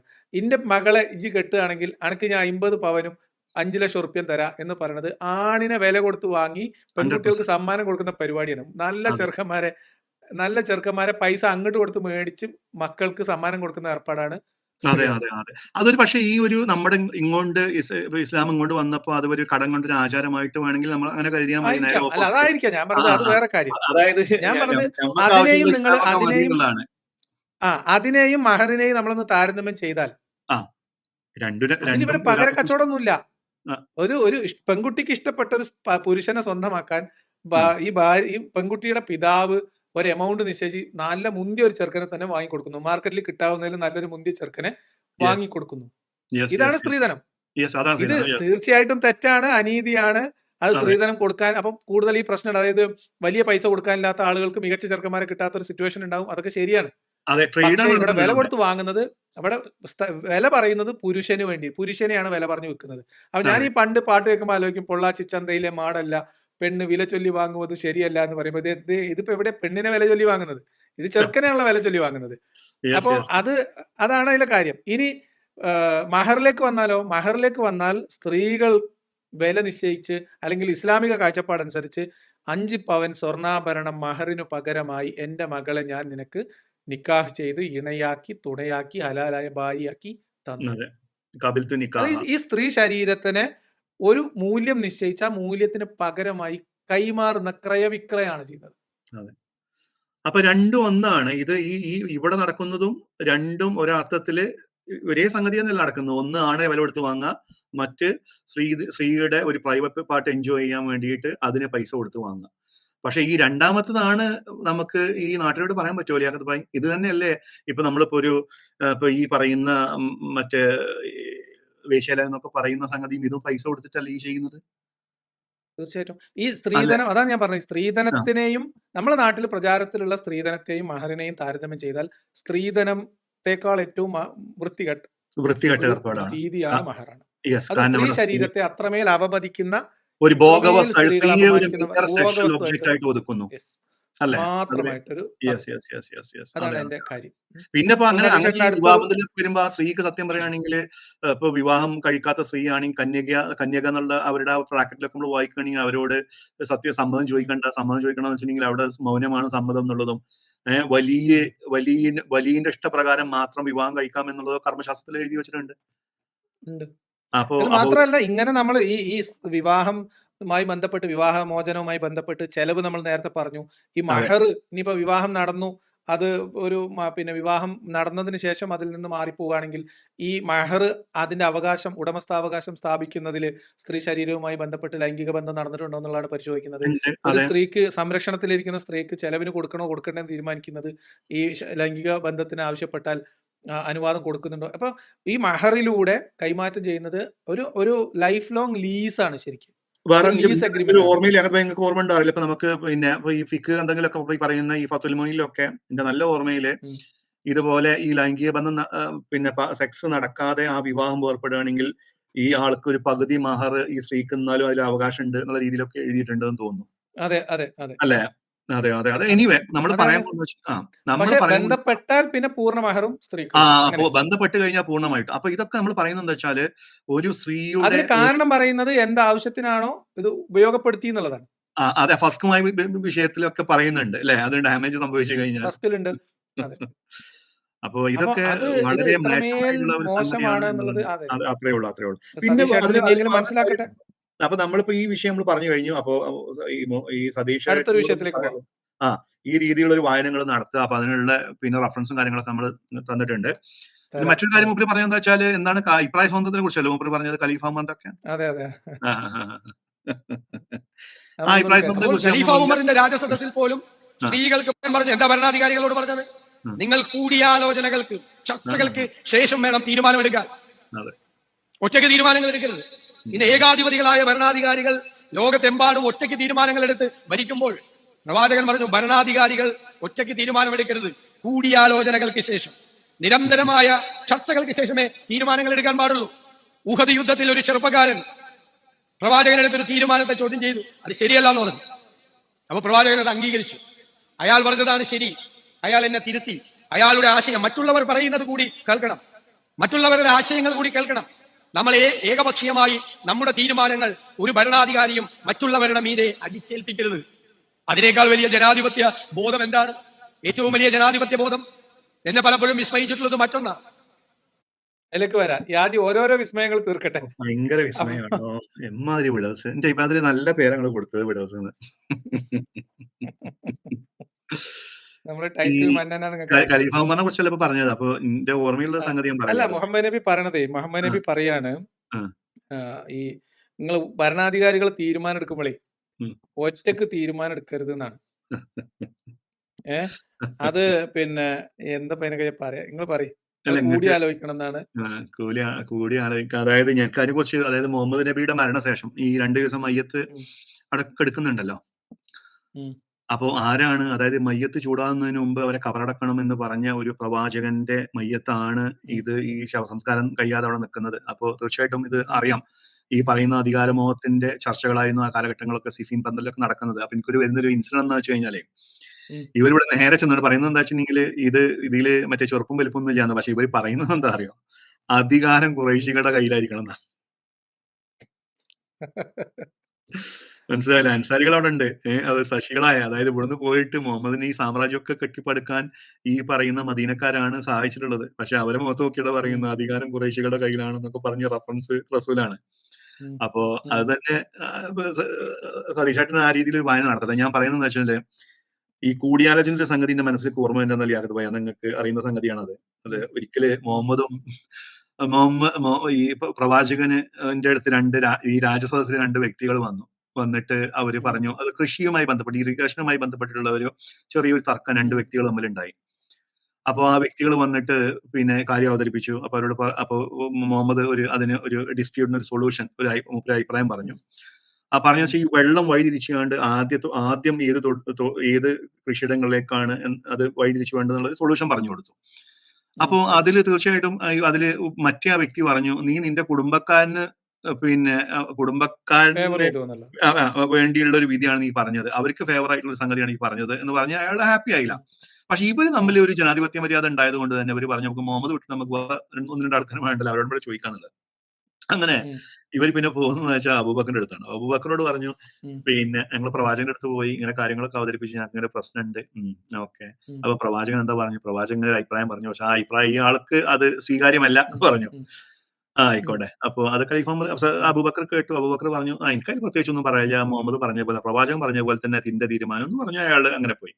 ഉം, ഉം. പിന്നെ പോകുന്നത് നമ്മളെ സാക്ഷാൽ എളിമയുടെ പര്യായമായ നമ്മളെ ഈ ഖലീഫ ഉമറിന്റെ കൂടിയാലോചനയുടെ അതെ അതെ കൂടിയാലോചന കൂടിയാലോചന. അതിൽ പുലിയായ ഉമറിന്റെ അപ്പൊ അടുത്തേക്ക്. സതീഷ് ഏട്ടാ അങ്ങനെ ഖലീഫ ഉമറിന്റെ അടുത്ത് ഇങ്ങനെ പോവാണ്. അപ്പൊ പോയിട്ട് ഖലീഫ ഉമറിനോട് ഇങ്ങനെ കാര്യങ്ങളൊക്കെ അവതരിപ്പിച്ചു. എന്താ വന്നത്? ഞങ്ങളെ ഈ ഞങ്ങൾക്ക് ഇങ്ങനെ ഒരു വിഷയമുണ്ട്. Okay okay okay. പ്രവാചകൻ എന്ത് പറഞ്ഞു? പ്രവാചകൻ ഇങ്ങനെയൊക്കെയാണ് പറഞ്ഞത്, പൊന്നാരന്റെ ഉമ്മർ കാക്ക എന്ന് പറഞ്ഞു. ഓക്കെ. അപ്പൊ നിങ്ങൾക്ക് അതിൽ ഒരു ഒരു ഒരു ഡിസ്പ്യൂട്ട് ഉണ്ടല്ലോ. ആർക്കാ ഡിസ്പ്യൂട്ട് ചോദിച്ചു. ആർക്കാണ് തർക്കം എന്ന് ചോദിച്ചാൽ അത് ഈ കാക്കാക്കാണെന്ന് പറഞ്ഞു. എന്നാ അവിടെ നിൽക്കേന്ന് പറഞ്ഞു. മൂപ്പര് ഉള്ളിൽ പോയിട്ട് ഒരു വാട് ഇങ്ങനെ എടുത്ത് വന്ന് കണ്ട് ചെറുതായിട്ട് എന്നിട്ട് വീശി, ചെറുതായിട്ട്. പിന്നെ അവിടെ തർക്കം ചെല്ലല് യാക്കത്ത് ഭായി. തർക്കം പിന്നെ തീർന്നു. തർക്കല്ല, പിന്നെ ആ തർക്കം തീർന്നു. എത്ര തർക്കം പെട്ടെന്നാണ് തീർന്നു. കാര്യങ്ങൾക്കൊക്കെ പരിഹാരമായത് ചെറുതായിട്ടൊന്ന് വീശി എന്നുള്ളതാണ്. എന്നിട്ട് പറഞ്ഞു. ഈ വിഷയത്തിൽ ആയത്ത് പോലും ഈ ഒരു ആയത്തിനെ ബേസ് ചെയ്തുള്ള തഫ്സീറാണ് സതീഷ് ഏട്ടാ ഞാൻ പറയുന്നത്. മഹാനായ ഇസ്ലാമിക പണ്ഡിതൻ ഇബ്നു കസീർ ഖുർആനിലെ ഒരു ആയത്തിനെ ഉദ്ധരിച്ച് ആ ആയത്ത് പിന്നെ നമുക്ക് വേണമെങ്കിൽ കമന്റ് ബോക്സിൽ ഇടാൻ പെട്ടെന്ന് ഓർമ്മ വരുന്നില്ല. അത് ഈ പ്രവാചകനും ഒക്കെ ഒരു തീരുമാനം എടുത്തു കഴിഞ്ഞു കഴിഞ്ഞാൽ ആ തീരുമാനത്തിൽ മാറ്റില്ല എന്ന് പറയുന്ന ഒരു രീതിയിലുള്ള ഒരു ആയത്തുമായി ബന്ധപ്പെട്ടുള്ള ഒരു കഥയാണ്. അപ്പൊ ചെറുതായിട്ടൊന്ന് വീശിന് മൂപ്പര് പറഞ്ഞു. അപ്പൊ ഈ അഭിപ്രായ സ്വാതന്ത്ര്യം എന്നൊക്കെ പറഞ്ഞു കഴിഞ്ഞാൽ ഇതാണ് ഇസ്ലാമിലെ അഭിപ്രായ സ്വാതന്ത്ര്യം. പൊന്നാരന്റെ സതീഷ് ഏട്ടാ. അപ്പൊ നിങ്ങൾ പറഞ്ഞ മാതിരി ഉഹുദ് യുദ്ധത്തിൽ ചരിത്രം എനിക്കറിയില്ല. പക്ഷെ ബദറിൽ ഒരു ചരിത്രം ഉണ്ടായിട്ടുണ്ട്. നിങ്ങൾക്ക് അറിയില്ല ഭായി? ബദർ ആയിരിക്കും ഉദ്ദേശിച്ചിട്ടുണ്ടാവും. അതെ, ബദർ അതെ, ആയിട്ട് ചോദിച്ചാൽ ബദറിൽ റസൂൽ കിടന്നുറങ്ങിയിട്ടില്ല. കിടന്നുറങ്ങിയില്ല എന്ന് പറഞ്ഞു കഴിഞ്ഞാൽ ബദറിൽ വേണ്ടത് മൂപ്പരുടെ ആൾക്കാരാണ്. ആരാ വരുന്നത്? അബ്ബാസ് ആണ് ഒരു ഭാഗത്ത്. അബ്ദുൽ മുത്തലിബ് കുടുംബം അതിലുണ്ട്. ഉറക്കം തന്നെ സ്വന്തം ചോര. മൂപ്പരെ സ്വന്തം ചോര അതിലുണ്ട്. മൂപ്പര് ഉറങ്ങിയിട്ടില്ല, ഉറങ്ങാൻ പറ്റണില്ല. കാരണം അബ്ബാസ് എന്ന് പറഞ്ഞാല് നിസാർഖാനല്ല. അബ്ബാസ് പറഞ്ഞാല് സതീഷ് ഏട്ടാ നിങ്ങളൊക്കെ മായിട്ടുള്ള ഒരാളെയും ആ കാലഘട്ടങ്ങളിൽ ഒരു ബഹുദൈവ ആരാധകനായിരുന്നു. അപ്പൊ ഈ 10-13 കൊല്ലം മുഹമ്മദിനെ പിന്നെ അവിടെ പ്രയാസപ്പെടുത്താതെ രായ്ക്ക് രായ്മാനം രക്ഷപ്പെട്ടു എന്നുള്ള കള്ളക്കഥകളൊക്കെ പറയുന്ന ആളുകളോട് പറയുന്നത് 13 കൊല്ലാണ് സതീഷ് ഏട്ടാ റസൂല് ആ ബഹുദൈവ ആരാധകരുടെ കൂടെ നല്ല രീതിയിൽ ചെലവഴിച്ചത്. അങ്ങനെ യഹ്ബായ അക്കബ ഉടമ്പടിയുടെ രണ്ടാം അക്കം ഉടമ്പടിയുടെ ആ സമയത്ത് ആ തായ്വാരങ്ങളിൽ നടന്ന ചർച്ച എന്ന് പറഞ്ഞു കഴിഞ്ഞാൽ ഈ പറഞ്ഞ അബ്ബാസ് കാക്ക പറയാണ് മുഹമ്മദ് ഇവിടെ സുരക്ഷിതനാണ്, പക്ഷെ നിങ്ങളെ കൂടെ വന്നു കഴിഞ്ഞാൽ മുഹമ്മദ് സുരക്ഷിതനാണ് എന്നതിന് എന്തോ ഉറപ്പുള്ളത്. നിങ്ങള് ഞങ്ങളെ മക്കളെ, ഞങ്ങളെ ഭാര്യമാരെ സംരക്ഷിക്കുന്നത് പോലെ ഞങ്ങൾ മുഹമ്മദിനെ സംരക്ഷിക്കും എന്ന് ഉറപ്പ് നൽകിയിട്ടാണ് മുഹമ്മദിനെ അവർ വിട്ടുകൊടുത്തത്. അബ്ബാസ്, ഏത് അബ്ബാസ്? ഈ പറയുന്ന മക്ക മുശ്രിക്കായിരുന്ന ബഹുദൈവ ആരാധകനായിരുന്ന ഈ അബ്ബാസ് മുഹമ്മദിനെ വിട്ടുകൊടുക്കുന്നത്. അപ്പൊ ആ അബ്ബാസിനോട് തീർച്ചയായിട്ടും മുഹമ്മദിന് ഇഷ്ടം ഉണ്ടാവും. എന്നാ അബൂലഹബിന് ഇഷ്ടമല്ല. അബൂലഹബിനെ ആയത്ത് ഇറങ്ങി ചെയ്തു. ലിയാഖത്ത് ഭായി, അതായത് എല്ലാം ക്ഷമിക്കുന്നവനും സഹിക്കുന്നവനും മാനവയിൽ മഹോന്നതനൊക്കെ ആയിട്ടുള്ള ആള് മൂത്താപ്പ നീ നശിച്ചു പോട്ടെ എന്ന് പറഞ്ഞപ്പോ മൂപ്പര് ആയത്തിറങ്ങിയിട്ട് അയാളെ കാലാകാലം മൂപ്പര് ശപിച്ചു. അപ്പൊ മൂപ്പർക്ക് ഈ സാധാരണക്കാരൻ ഉണ്ടാകേണ്ട എല്ലാ വികാരങ്ങളും മൂപ്പർക്ക് ഉണ്ട്. അതിൽ കൂടുതലുണ്ട് എന്നാ പറയുന്നത്. നമ്മളെ ഇളാപ്പയെ മൂത്താപ്പയെ നമ്മളെ അമ്മമാരൊക്കെ നമ്മളോട് രാജ്യം നശിക്കട്ടെ നന്നാവൂല എന്നൊക്കെ നമ്മളോട് എത്ര പറഞ്ഞാൽ പോലും നമ്മള് ജീവിതകാലം മുഴുവൻ അവരെ പുരാകാൻ ആയത്തിറക്കോ? അല്ല നമ്മൾ എന്തെങ്കിലും പറയില്ല അത് ഭായി? അപ്പോ അങ്ങനെ പറഞ്ഞതിൽ ഒരു ചെറിയ കാര്യം കൂടി ആഡ് ചെയ്യണ്ടേ. അതായത് ഈ നമ്മള് ഈ അഭിപ്രായ സ്വാതന്ത്ര്യം, കൂടിയാലോചന, എല്ലാ ഒരു ഭരണാധികാരി തീരുമാനങ്ങൾ അടിച്ചേൽപ്പിക്കൂല എന്നൊക്കെ പറഞ്ഞല്ലോ. അപ്പൊ എനിക്ക് ഓർമ്മ വന്ന വേറെ ഒരു വളരെ പേഴ്സണൽ ആയിട്ടില്ല. അപ്പൊ മഹറും കൂടി കണക്ട് ചെയ്തിട്ട് ഞാൻ പറയാം. എല്ലാവർക്കും അറിയാവുന്ന സംഭവം, ഈ സൈനബിനെ കല്യാണം കഴിക്കാൻ വേണ്ടിയിട്ട് സെയ്ദിനോട് ആവശ്യപ്പെട്ടു. അപ്പൊ സെയ്ദിനും വലിയ താല്പര്യം ഉണ്ടായിരുന്നില്ല, സൈനബിനും ഫാമിലിക്കും തീരെ താല്പര്യം ഉണ്ടായില്ല. അപ്പൊ അങ്ങനെ ഇരുന്ന സമയത്ത് ആ താല്പര്യക്കുറവ് പരിഹരിക്കാൻ വേണ്ടി മുഹമ്മദിന്റെ അള്ള ഒരായത്തിറക്കി കൊടുത്തിരുന്നു. ആ ആയത്ത് ഞാനിപ്പോ സ്ക്രീനിൽ ഇടാം, ആൾക്കാർ കണ്ടോട്ടെ. അത് നല്ല അതെ. അപ്പൊ അതൊന്ന് നമ്മളൊന്ന് ആൾക്കാർ കണ്ടോട്ടെ. അപ്പൊ ഇതില് സെൻട്രൽ ഭാഗത്തുണ്ട് 33-36 സൂറത്തുൽ 36 വചനമാണ്. അതില് ഇപ്പൊ സതീശേട്ടൻ പറഞ്ഞ ഈ അഭിപ്രായ സ്വാതന്ത്ര്യത്തിന്റെ മകുടോദാഹരണമായിട്ടുള്ള പ്രവാചകൻ പറയണേ, അള്ളാഹും അവന്റെ റസൂലും ഒരു കാര്യത്തിൽ തീരുമാനം എടുത്തു കഴിഞ്ഞാൽ സത്യവിശ്വാസിയായ ഒരു പുരുഷനാകട്ടെ സ്ത്രീക്കാകട്ടെ തങ്ങളുടെ കാര്യത്തെ സംബന്ധിച്ച് സ്വതന്ത്രമായ അഭിപ്രായം ഉണ്ടായിരിക്കാവുന്നതല്ല. എന്താണ് സ്വതന്ത്രമായ വേറൊരു അഭിപ്രായം ഉണ്ടാകാൻ പാടില്ല. അത് നടപ്പിലാക്കുക ഇല്ലേ ചർച്ച ചെയ്യുന്നുള്ള പോലെയല്ല, അങ്ങനെ അഭിപ്രായം തന്നെ ഉണ്ടാകാൻ പാടില്ല. വല്ലവനും അള്ളാഹുവിനെയും ധിക്കരിക്കുന്ന പക്ഷം അവൻ വ്യക്തമായ നിലയിൽ വഴി പിഴച്ച് പോയി കഴിഞ്ഞിരിക്കുന്നു എന്നാണ് ഖുർആൻ പറഞ്ഞത്. ഒരു ശാപവാക്കുകൾ കൊണ്ട് മനുഷ്യരെ കീഴ്പ്പെടുത്താണ് ചെയ്യുന്നത്. ഇത് തന്നെ പ്രൈം എക്സാമ്പിൾ. ഇതിന്റെ രണ്ട് ഇതിനേക്കാൾ വലിയ എക്സാമ്പിൾ. അത് രസം എന്താ വെച്ചാല്, എന്റെ മഹർ തീരുമാനിക്കാന് എനിക്ക് നബി അനുവാദം തന്നിട്ടുണ്ട്, അത് ചോദിക്കാൻ ഇജ്ജ് ആരാന്ന് ഉമറിനോട് ചോദിക്കാൻ അധികാരം കൊടുത്തു എന്ന് പറഞ്ഞ അതേ മുഹമ്മദ് ഒരു സ്ത്രീ തന്റെ ഭർത്താവായിട്ടിരിക്കുന്നത് ആരാണ് എന്നുള്ള കാര്യത്തിൽ എനിക്ക് ആളുമായിട്ടുള്ള വിവാഹ ബന്ധത്തിന് താല്പര്യമില്ല എന്ന് പറഞ്ഞപ്പോ ആയത്തർക്കാണ്. പിന്നെ സത്യവിശ്വാസിയായിട്ടുള്ള ഒരു പുരുഷനും സ്ത്രീക്കും വേറെ സ്വാതന്ത്ര്യമായിട്ടുള്ള ഒരു അഭിപ്രായം പാടില്ല എന്ന് പറഞ്ഞാൽ പിന്നെ ഇവർക്ക് അനുസരിക്കല്ലാതെ വേറെ നിർവാഹമില്ലല്ലോ. ചോദ്യം ഇവർ ചെയ്യാൻ രണ്ടാളും സത്യവിശ്വാസികളാണ്. അതെ അതെ. പക്ഷെ ഇതിൽ രണ്ട് കാര്യം നിങ്ങൾ പറഞ്ഞോണ്ട് ഞാൻ പറയാണ്. ഇതിലുള്ള ഏറ്റവും ഇതിന്റെ ഒരു കോമഡി എന്താന്ന് വെച്ച് കഴിഞ്ഞാൽ അന്ന് ആ സ്ത്രീയെ വളരെ പ്രതിസന്ധിയിൽ അവന്റെ കുടുംബം മൊത്തം എതിർപ്പായിരുന്നു. കാരണം വെച്ചിട്ടുണ്ടെങ്കിൽ ഈ പറയുന്ന കുറേശ്ശി കുടുംബങ്ങൾ പറഞ്ഞാൽ ഒരു നമ്മളെ ഇന്നത്തെ ഭാഷ പറയുകയാണെങ്കിൽ ഒരു വലിയ ജാതി ജന്തുക്കളാണ് അന്നത്തെ കാലത്ത് കുറേശ്ശികൾ എന്ന് പറയുന്നത്. ഇപ്പൊ നമ്മളിപ്പോ ഈ ബ്രാഹ്മണ ഈ പറയുന്ന ഈ ഹൈറാർക്കി പോലെ തന്നെ നമ്മൾ കണക്കൂട്ടിയാൽ മതി. അപ്പോ ഇവര് ഈ പറയുന്ന സ്ത്രീ അന്ന് ഈ ആ കാലഘട്ടങ്ങളിൽ പറയുന്നുണ്ടാവും ഞാൻ ഒരു ആട്ടിയായിട്ടുള്ള സ്ത്രീ ഒരു വലിയ കുടുംബമാണ് എന്നുള്ള രീതിയിൽ ആ മഹിമയൊക്കെ പറയുന്നുണ്ടല്ലോ. അപ്പൊ അവര് ഇത് വളർത്തുപുത്രനാണ്, ഇത് അടിമയാണ്. അപ്പൊ അതുകൊണ്ടാണ് ഇവര് പറയുന്നത് പറ്റില്ല എന്ന് പറയുന്നത്. പക്ഷെ വാശി പിടിച്ച അവിടെ അതേ കല്യാണം കഴിപ്പിച്ച ആ സ്ത്രീയെ ഇതേ മുഹമ്മദ് പോയിട്ട് പിന്നെ അവസാനം പിന്നെ ഈ വളർത്തുപുത്രന്റെ പിന്നെ ഭാര്യയെ പിന്നെ അതെ അതെ. അത് എന്ന് പറഞ്ഞു കഴിഞ്ഞാൽ അവസാനം അവിടെ ഉള്ള ഒരു സംവിധാനത്തെ മൊത്തം ഹൈജാക്ക് ചെയ്ത് ആയിട്ടാണ് പിന്നെ അത് അങ്ങനെ സംഭവിക്കുന്നത്. അതിന് വേണ്ടിയിട്ട് ദത്ത് നിരോധിക്കുകയാണ് ചെയ്യുന്നത്. ദത്ത് വരെ നിരോധിച്ചു. അപ്പോ അറിവും സതീഷേട്ടന് ഉണ്ടാവോ? സതീഷേട്ടന് ഈ ആ ഖുറാന്റെ ആയത്തെ മാത്രല്ല ഇപ്പം സെയ്ദിനെ കൊണ്ട് ഈ സൈനബിനെ കല്യാണം കഴിപ്പിച്ചിട്ടില്ലായിരുന്നു. നേരിട്ട് മുഹമ്മദ് നബി സൈനബിനെ കല്യാണം കഴിക്കുകയാണെങ്കിൽ ദത്ത് സമ്പ്രദായത്തിനൊന്നും പരിക്കുപറ്റൂലായിരുന്നു. പിന്നെ മറ്റേ സാലിമിനെ കൊണ്ട് മറ്റേ മുതുക്കൻ സാലിമിനെ കൊണ്ട് മുല ഒടിപ്പിക്കേണ്ട പ്രശ്നം എന്തൊക്കെ ഡിസാസ്റ്റർ മാനേജ് ചെയ്യുന്നു ആ കാലഘട്ടങ്ങളിൽ. ഇപ്പൊ ഈ പറയുന്ന നമ്മളിപ്പോ മുറപ്പെണ്ണ് നമ്മളിപ്പോ തമിഴ്നാട്ടിൽ പോയി കഴിഞ്ഞാൽ അമ്മാവനെ മകൻ കല്യാണം കഴിക്കാന്ന് പറഞ്ഞു കഴിഞ്ഞാൽ ഇസ്ലാമില് ഈ പറയുന്ന കൂടി ചേർന്ന് എല്ലാരും ഇൻസെസ്റ്റ് എന്ന കുറ്റം പറയുന്ന ആൾക്കാർ ഈ ഫുള്ള് ഇത് ഫുള്ള് ഇതിന്റെ കണ്ടുപിടുത്തം നടത്തിയതിന്റെ വിഭാഗത്തിൽ ഈ പറഞ്ഞ ഈ മറ്റേ അബ്രാമിക് റിലീജിയനാണ് ഇസ്ലാം. അതിന്റെ ഒരു മൊത്തം മാത്രമല്ല മുഹമ്മദ് നബി ഓൾറെഡി മറ്റേ ഉമ്മുഹാനിനെ കുറിച്ച് ചോദിച്ചിരുന്നല്ലോ. പ്രേമം ചെറുപ്പത്തിൽ ഉണ്ടായിരുന്നല്ലോ. അത് നമ്മള് മറച്ചു വെക്കേണ്ട കാര്യമൊന്നുമില്ല. അബൂ ത്വാലിബിന്റെ മകളെ. അതെ അതെ അതെ അതെ. അപ്പൊ അങ്ങനെയൊക്കെ പിന്നെ എന്താ പറയാ. അപ്പൊ ഇതിന്റെ അങ്ങനെ ഒരു വർഷം കൊണ്ട്. അപ്പൊ ഞാൻ ആ നേരത്തെ മറ്റേ ഇത് പറഞ്ഞത് ലിയാഖത്ത് ഭായി, അതായത് മൂപ്പര് പറയുന്നത് വെച്ചിട്ടുണ്ടെങ്കിൽ ഉഹുദ് യുദ്ധത്തിലാണ്. പക്ഷെ എന്റെ ഓർമ്മയിൽ ഉഹുദല്ല, ബദർ യുദ്ധത്തില്. അപ്പൊ ഈ അബ്ബാസ് ഒക്കെ വരുന്നുണ്ട്. അപ്പൊ കുടുംബക്കാരനാണ്. അപ്പൊ ഈ ആൾക്കാരോട് പറഞ്ഞു കൊടുക്കണം മുഹമ്മദ് ഇന്ന ആള് അബ്ദുൽ മുത്തലിബ് കുടുംബത്തിലെ അബ്ബാസ് ഇന്ന പേരിങ്ങനെ കൊടുക്കുകയാണ്. കൊടുത്തിട്ട് പിന്നെ അതേമാതിരി എന്റെ നല്ല ഓർമ്മയിൽ ഒരു ഗിഫാരിയാണ് ഒരു കുടുംബം. ഇവരോടൊക്കെ പറയണം ഇവരെ കണ്ടു കഴിഞ്ഞാൽ ഒന്നും ചെയ്യേണ്ടട്ടാണ്. അപ്പൊ ഒരുത്തം പറയാണ് ഞങ്ങളെ വാപ്പാരി എളാപ്പാനൊക്കെ ഞങ്ങൾ തല വെട്ടിയിട്ട് നിങ്ങളെ കുടുംബക്കാരെ വെറുതെ വിടുകയെന്ന് ചോദിച്ചു. അങ്ങനെ ചോദിച്ചപ്പോ മുഹമ്മദ് പ്രതിസന്ധിയിലായി. ചോദ്യല്ലേ നിങ്ങൾ എന്നോട് വന്നിട്ട് നേതാവായി കണ്ട് എന്നോട് പറയാണ് മറ്റോലൊക്കെ കാണുമ്പോ വീക്ഷിക്കോ, ഈ എന്റെ കുടുംബക്കാരെ ഒന്നും ചെയ്യേണ്ടെന്ന് പറയുമ്പോ അപ്പൊ മുഹമ്മദിന് കാര്യം തിരിഞ്ഞു എന്താന്നുള്ളത്. അപ്പോ അതാണ് ആ ഒരു എന്താ പറയാ അഭിപ്രായത്തില് സ്വീകരിച്ചു നമുക്ക് പറയുന്നത്. അതായിരിക്കാം. അതല്ലെങ്കിൽ വേറൊരു സ്ഥലത്ത് നമ്മൾ എവിടെയാണ് തമ്പടിക്കുന്നത്. അതിപ്പം ബദറിൽ തന്നെയാണെന്ന് എന്റെ ഓർമ്മ. അതും ബദറിലാന്ന് എന്റെ ഓർമ്മ. ബദറില് ഇങ്ങനെ തമ്പടിക്കാൻ വേണ്ടി തീരുമാനിച്ചു. അപ്പൊ തമ്പടിക്കാൻ വേണ്ടി തീരുമാനിച്ച സമയത്ത് മുഹമ്മദ് നബിന്റെ അടുത്ത് ഒരാൾ വന്ന് ചോദിച്ചു, അല്ല നബി നിങ്ങളിപ്പോ ഇവിടെ തമ്പടിക്കാൻ വേണ്ടി തീരുമാനിക്കുന്നത്, ഇവിടെ ക്യാമ്പ് ചെയ്യാൻ തീരുമാനിക്കുന്നത് അള്ളാഹു പറഞ്ഞതിന്റെ അടിസ്ഥാനത്തിലാണോ അതോ നിങ്ങൾ തീരുമാനിക്കുകയാണോ എന്ന് ചോദിച്ചു. അല്ല അത് ഞാൻ എന്റെ തീരുമാനമാണ് എന്ന് പറഞ്ഞു. അപ്പൊ ഇയാൾ പറഞ്ഞു അങ്ങനെയല്ല, അങ്ങനെയാണെങ്കിൽ ഇവിടെ അല്ല, കുറച്ചുകൂടി അപ്പുറത്ത് വേറെ സ്ഥലമുണ്ട്, അവിടെ ഇന്ന അഡ്വാൻറ്റേജസ് ഉണ്ട്, നമുക്ക് അങ്ങോട്ട് മൂവ് ചെയ്യാം, അതായിരിക്കും കുറച്ചുകൂടി നല്ലതെന്നൊരു അഭിപ്രായം പറയുകയും മുഹമ്മദ് നബി അത് സ്വീകരിക്കുകയും ചെയ്തതായിട്ട് വേറെ സംഭവം ഉണ്ട്. ഇതിലേതാണ് സതീഷായിട്ട് ഉദ്ദേശിച്ചിട്ടുണ്ടാവും. മിക്കവാറും ഞാൻ ഈ പറഞ്ഞ സാധനമായിരിക്കാനാണ് സാധ്യത. മറ്റേ കോംപ്ലിക്കേറ്റഡ് പക്ഷെ കല്യാണം കഴിക്കാൻ സമ്മതമല്ല എന്നൊക്കെ ഒരു പെണ്ണ് പറഞ്ഞാൽ അപ്പായത്തിറക്കും. അതെ അതെ അതെ അതെ. പിന്നെ മുഹമ്മദ് സ്വീകരിച്ചുള്ള പല കാര്യങ്ങളും എന്താ വെച്ചാൽ കയ്യൂക്കുള്ളതും കാര്യക്കാരെന്ന് പറഞ്ഞാൽ ഉമ്മറൊക്കെ പറഞ്ഞു കഴിഞ്ഞാൽ മുഹമ്മദ് അപ്പായത്തിറക്കും. ഉമ്മർ പറഞ്ഞ അള്ള വരെ ആയത്തിറക്കും. കാരണം എന്താ വെച്ചിട്ടുണ്ടെങ്കിൽ അല്ലാതെ പിന്നെ രക്ഷ ഇല്ല എന്നുള്ളതാണ് ഇതില് ആ കാര്യത്തിലൊക്കെ. ഉമ്മറിനെ പിണക്കിയിട്ട് മുന്നോട്ട് പോകാൻ പറ്റൂല എന്നുള്ളതാണ്. ഉമ്മറിനെ പിണക്കിയിട്ട് മുന്നോട്ട് പോകാൻ പറ്റില്ല എന്നുള്ളത് മുഹമ്മദിന് അറിയാം. അപ്പൊ പിന്നെ മൂപ്പര് ഇങ്ങനെ അബൂബക്കർ ഉമ്മറൊക്കെ പോയിക്കാണ്ട് സ്വകാര്യത്തില് കരഞ്ഞിട്ട് പിന്നെ അതിന്റെ ഒരു ആയത്തിറക്കും. മോചനദ്രവ്യം വാങ്ങാനാണ് ഇപ്പത്തെ തീരുമാനം. പക്ഷെ ഈ പറഞ്ഞ മയത്തിനാണ് സംഭവിക്കേണ്ടിയിരുന്നത് പറഞ്ഞിട്ടേ ബദറിലെ ആൾക്കാരെ കൂട്ടിയപ്പോഴേ ഓരെ വെട്ടിക്കൊല്ലണമെന്ന് ഉമ്മർ പറഞ്ഞല്ലോ. പക്ഷെ അത് മുഹമ്മദിന് സ്വീകാര്യമില്ല, അബൂബക്കറിന് സ്വീകാര്യം. കാരണം സ്വന്തം കുടുംബക്കാരല്ലേ.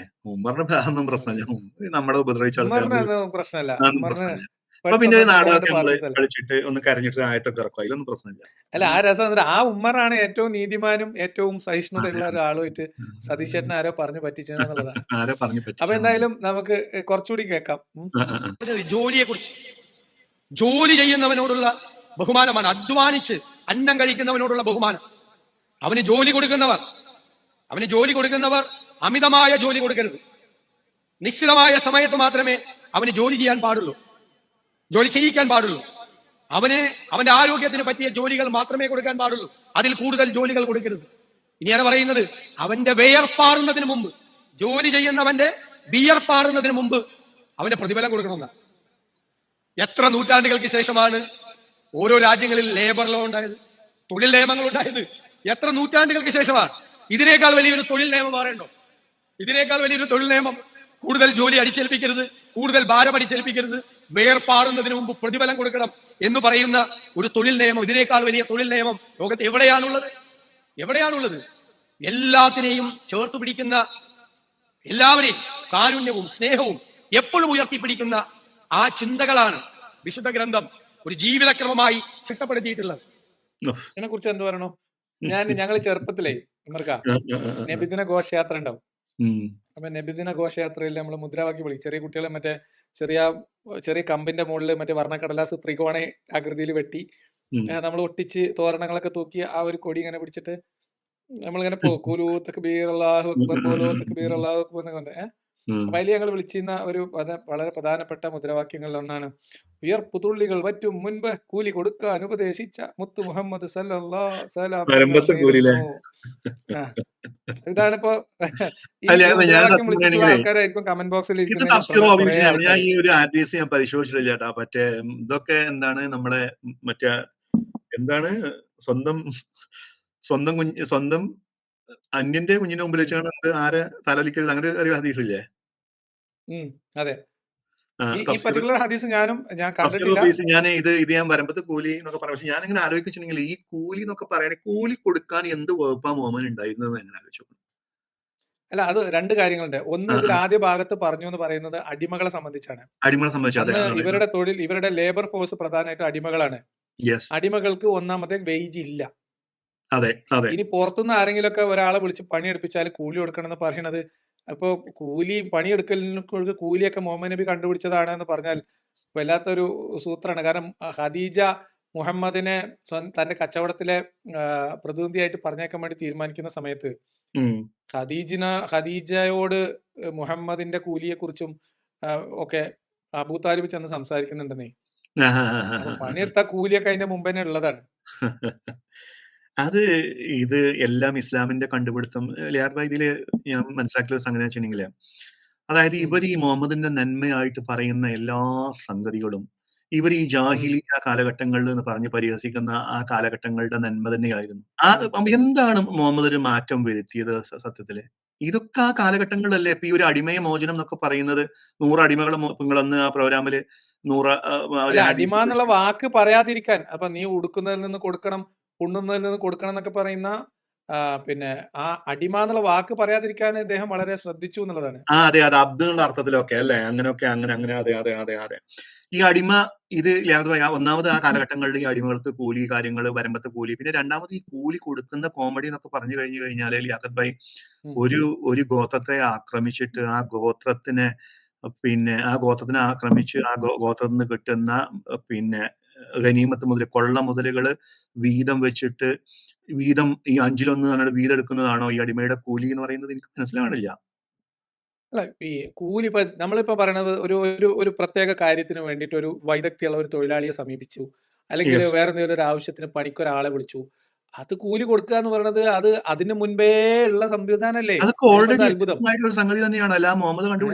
പിന്നെ വേർപ്പ് ഉണങ്ങുന്നതിന് മുമ്പ് കൊടുക്കുക എന്ന് പറഞ്ഞാൽ ഇമ്മീഡിയറ്റ് ആയിട്ട് കൊടുക്കാൻ പോരാ. വൈകുന്നേരം ആരെങ്കിലും ഒരാള് പരാതിയായിട്ട് ചെന്നിട്ടുണ്ടാവും, ഇന്ന ആള് പണിക്ക് വിളിച്ചു, പൈസ തന്നില്ല, അപ്പൊ പറഞ്ഞ പൈസ പറഞ്ഞ സമയത്ത് കൊടുക്കണം എന്ന് പറഞ്ഞിട്ടുണ്ടാവും. അതിപ്പോ എന്താ ഒരു നേതാവ് ചെയ്യേണ്ട പണിയല്ലേ? അതിലിപ്പോ എന്താ അത്ഭുതം? പറഞ്ഞിടത്തൊന്നും പണിയെടുത്ത കൂലി കൊടുക്കണം എന്ന് ആദ്യമായിട്ട് പറഞ്ഞ ഒരാളാണ് മുഹമ്മദ് നബി.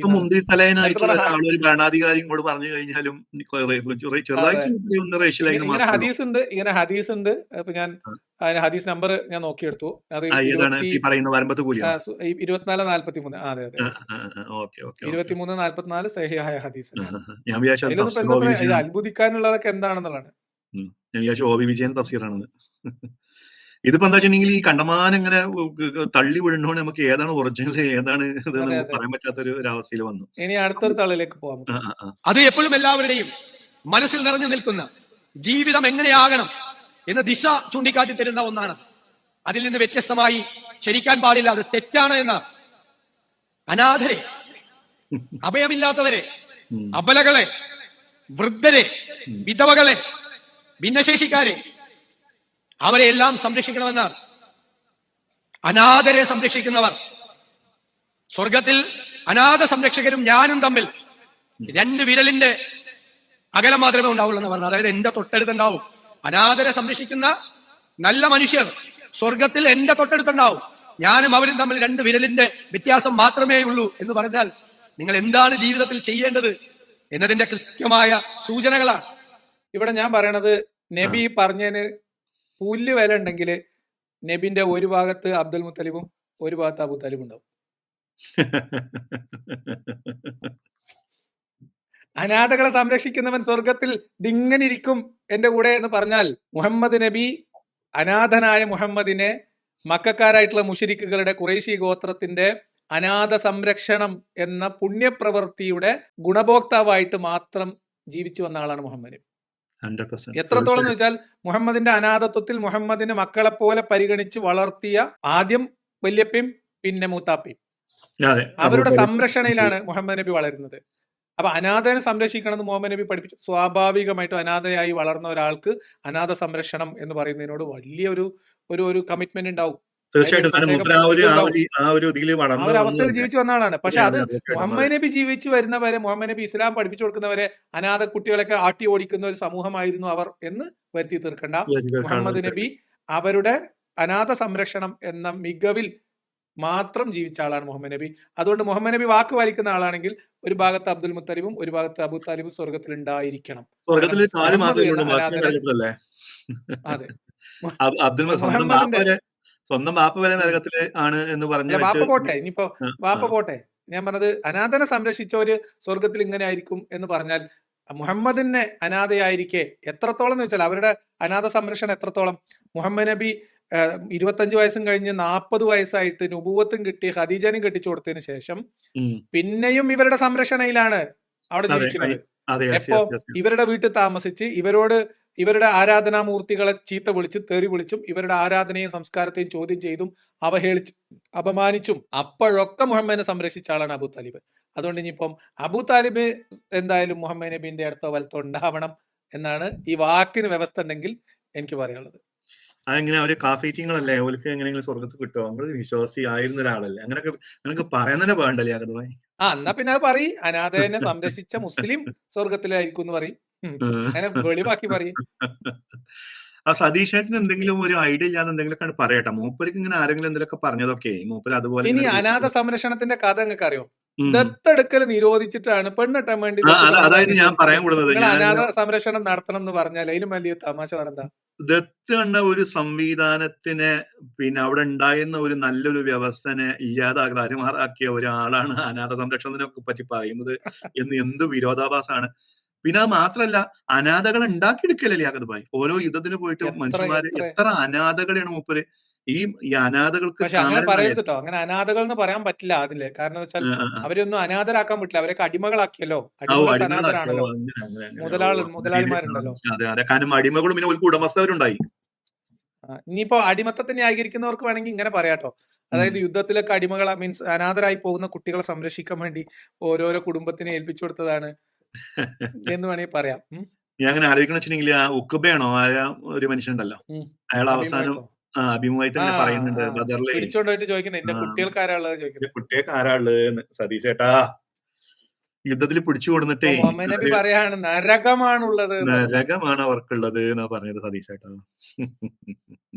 അനാഥ സംരക്ഷണം അപ്പൊ അത് അടുത്തത് അതാണ് അനാഥ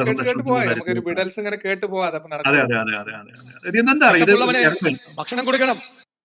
ഈ വിഡൽസ് പറഞ്ഞാലേ അപ്പൊ നമ്മൾ ഈ ഒരു ആദ്യ കാലഘട്ടങ്ങളിലൊക്കെ ഇപ്പോ ഈ ഖലീഫ ഉമറിന്റെ ഒക്കെ ഒരു കഥകളൊക്കെ പറയുന്ന മദീനയിലേക്കുള്ള പാതൊക്കെ കോഴിക്കോട് മറ്റേ ആ മൈതാനത്ത് എന്റെ നാട്ടുകാരൻ കൂടി ഉള്ള അബ്ദുസമദ് സമാനി പ്രസംഗിക്കുമ്പോഴേ, അതായത് യൂഫ്രട്ടീസ് നദീതീരത്ത് ഒരു ആട്ടിന്റെ കുട്ടി പിന്നെ ചത്ത് കിടന്നാൽ പോലും ഞാൻ അതിന് സമാധാനം പറയണം എന്നൊക്കെ പറഞ്ഞാണ്ട് ആ ഒരു കേട്ട് നമ്മൾ രോമം ഇങ്ങനെ എടുത്ത് പിടിക്കും.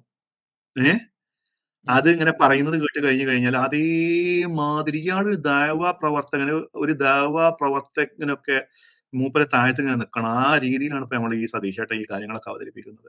അതെ അതെ ഇന്ന് ഞാൻ പറയട്ടെ, ഇസ്ലാമിൽ ഇത്ര മാറ്റം ഉണ്ട്, എന്താണ് മൂപ്പര് മതം മാറാത്തത്? ഞാനാണ് ചിന്തിക്കണേ. അങ്ങനെ ചോദിക്കാൻ പാടില്ല എന്നാണ് അത്.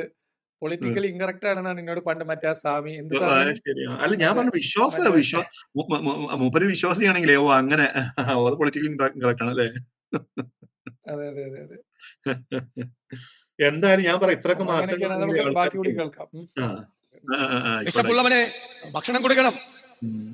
വീടില്ലാത്തവന് വീട് കൊടുക്കണം, ഓ, സഹായം ആവശ്യമുള്ളവന് സഹായം കൊടുക്കണം. അത് അവന്റെ അവകാശമാണ്, നമ്മൾ കൊടുക്കുന്ന ഔദാര്യമല്ല എന്നാണ് പറയുന്നത്. അതെ, അതെ. ശാസ്ത്രീയമായ കാര്യങ്ങൾ പോലും മുൻകൂട്ടി പറഞ്ഞിട്ടുണ്ട്. പടച്ചോനെ എന്റെ മനുഷ്യരെ ശാസ്ത്രീയമായതൊക്കെ ഇങ്ങനെ. ഉം. അതിൽ ഏറ്റവും പ്രധാനപ്പെട്ട ശാസ്ത്രം എന്താ അറിയാം? എന്താണ്? സതീശയുടെ ഭൂമിനെ എങ്ങനെ ഉരുട്ടുണ്ട് കണ്ടോളി. കേട്ടോളി. അല്ല, ഈ ഭൂമി പരന്നതാണ് എന്ന് പരക്കെ വിശ്വസിച്ചിരുന്ന കാലത്ത് പോലും ഉം. ഇത് സൂര്യന് ചുറ്റും ഒരു ഓർബിറ്റിൽ സഞ്ചരിക്കുന്ന ഗോളമാണ് എന്ന് പ്രവാചകൻ പറഞ്ഞിട്ടുണ്ട്. സയൻസ് ഒക്കെ പിന്നീടാണ് അത് പ്രൂവ് ചെയ്ത് തെളിയിച്ചത്. സയൻസ് അല്ല, പിന്നീട് തെളിയിച്ച കാര്യങ്ങൾ നേരത്തെ മുൻകൂട്ടി പറഞ്ഞിട്ടുണ്ട്. അതുകൊണ്ടാണ് ഞാൻ പലപ്പോഴും പറയുന്നത് അത് കാലത്തിന്റെ മുമ്പേ നടന്ന കാര്യങ്ങളാണ്. അതെ. ഓ, മറ്റേ എന്താണ് ലഷംസു തജീരി മുസ്കരി ആയത്താണ് മൂപ്പര് കോട്ട് വലിയ ചെയ്യുന്നത്. മുസ്തഖരില്ല ഹാദാലിക തഖ്തീർ.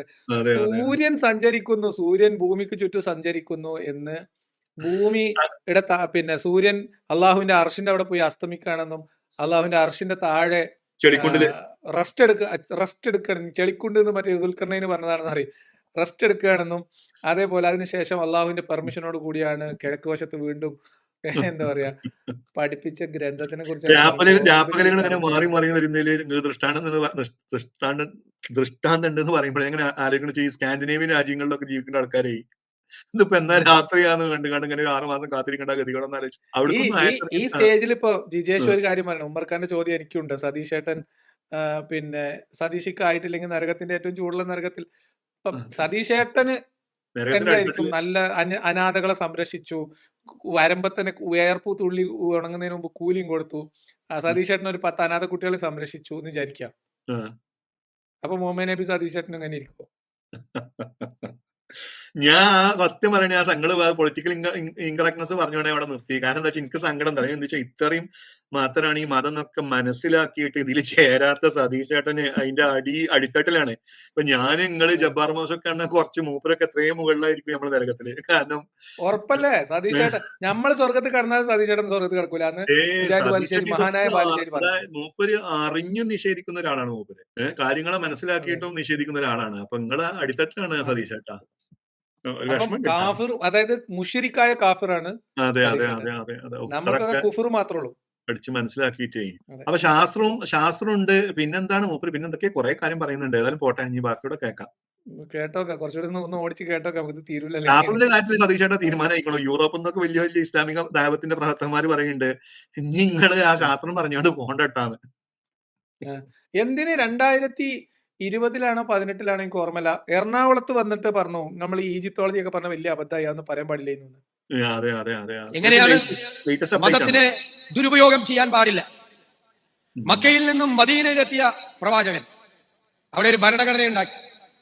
അവിടെ മുസ്ലിങ്ങൾ മാത്രമായിരുന്നില്ല, അവിടെ ജൂതന്മാരും ക്രൈസ്തവരും ഉണ്ടായിരുന്നു. അവിടെ ഇസ്ലാമിന് വേണ്ടി മാത്രമുള്ള ഒരു ഭരണഘടന അല്ല പ്രവാചകൻ ഉണ്ടാക്കിയത്.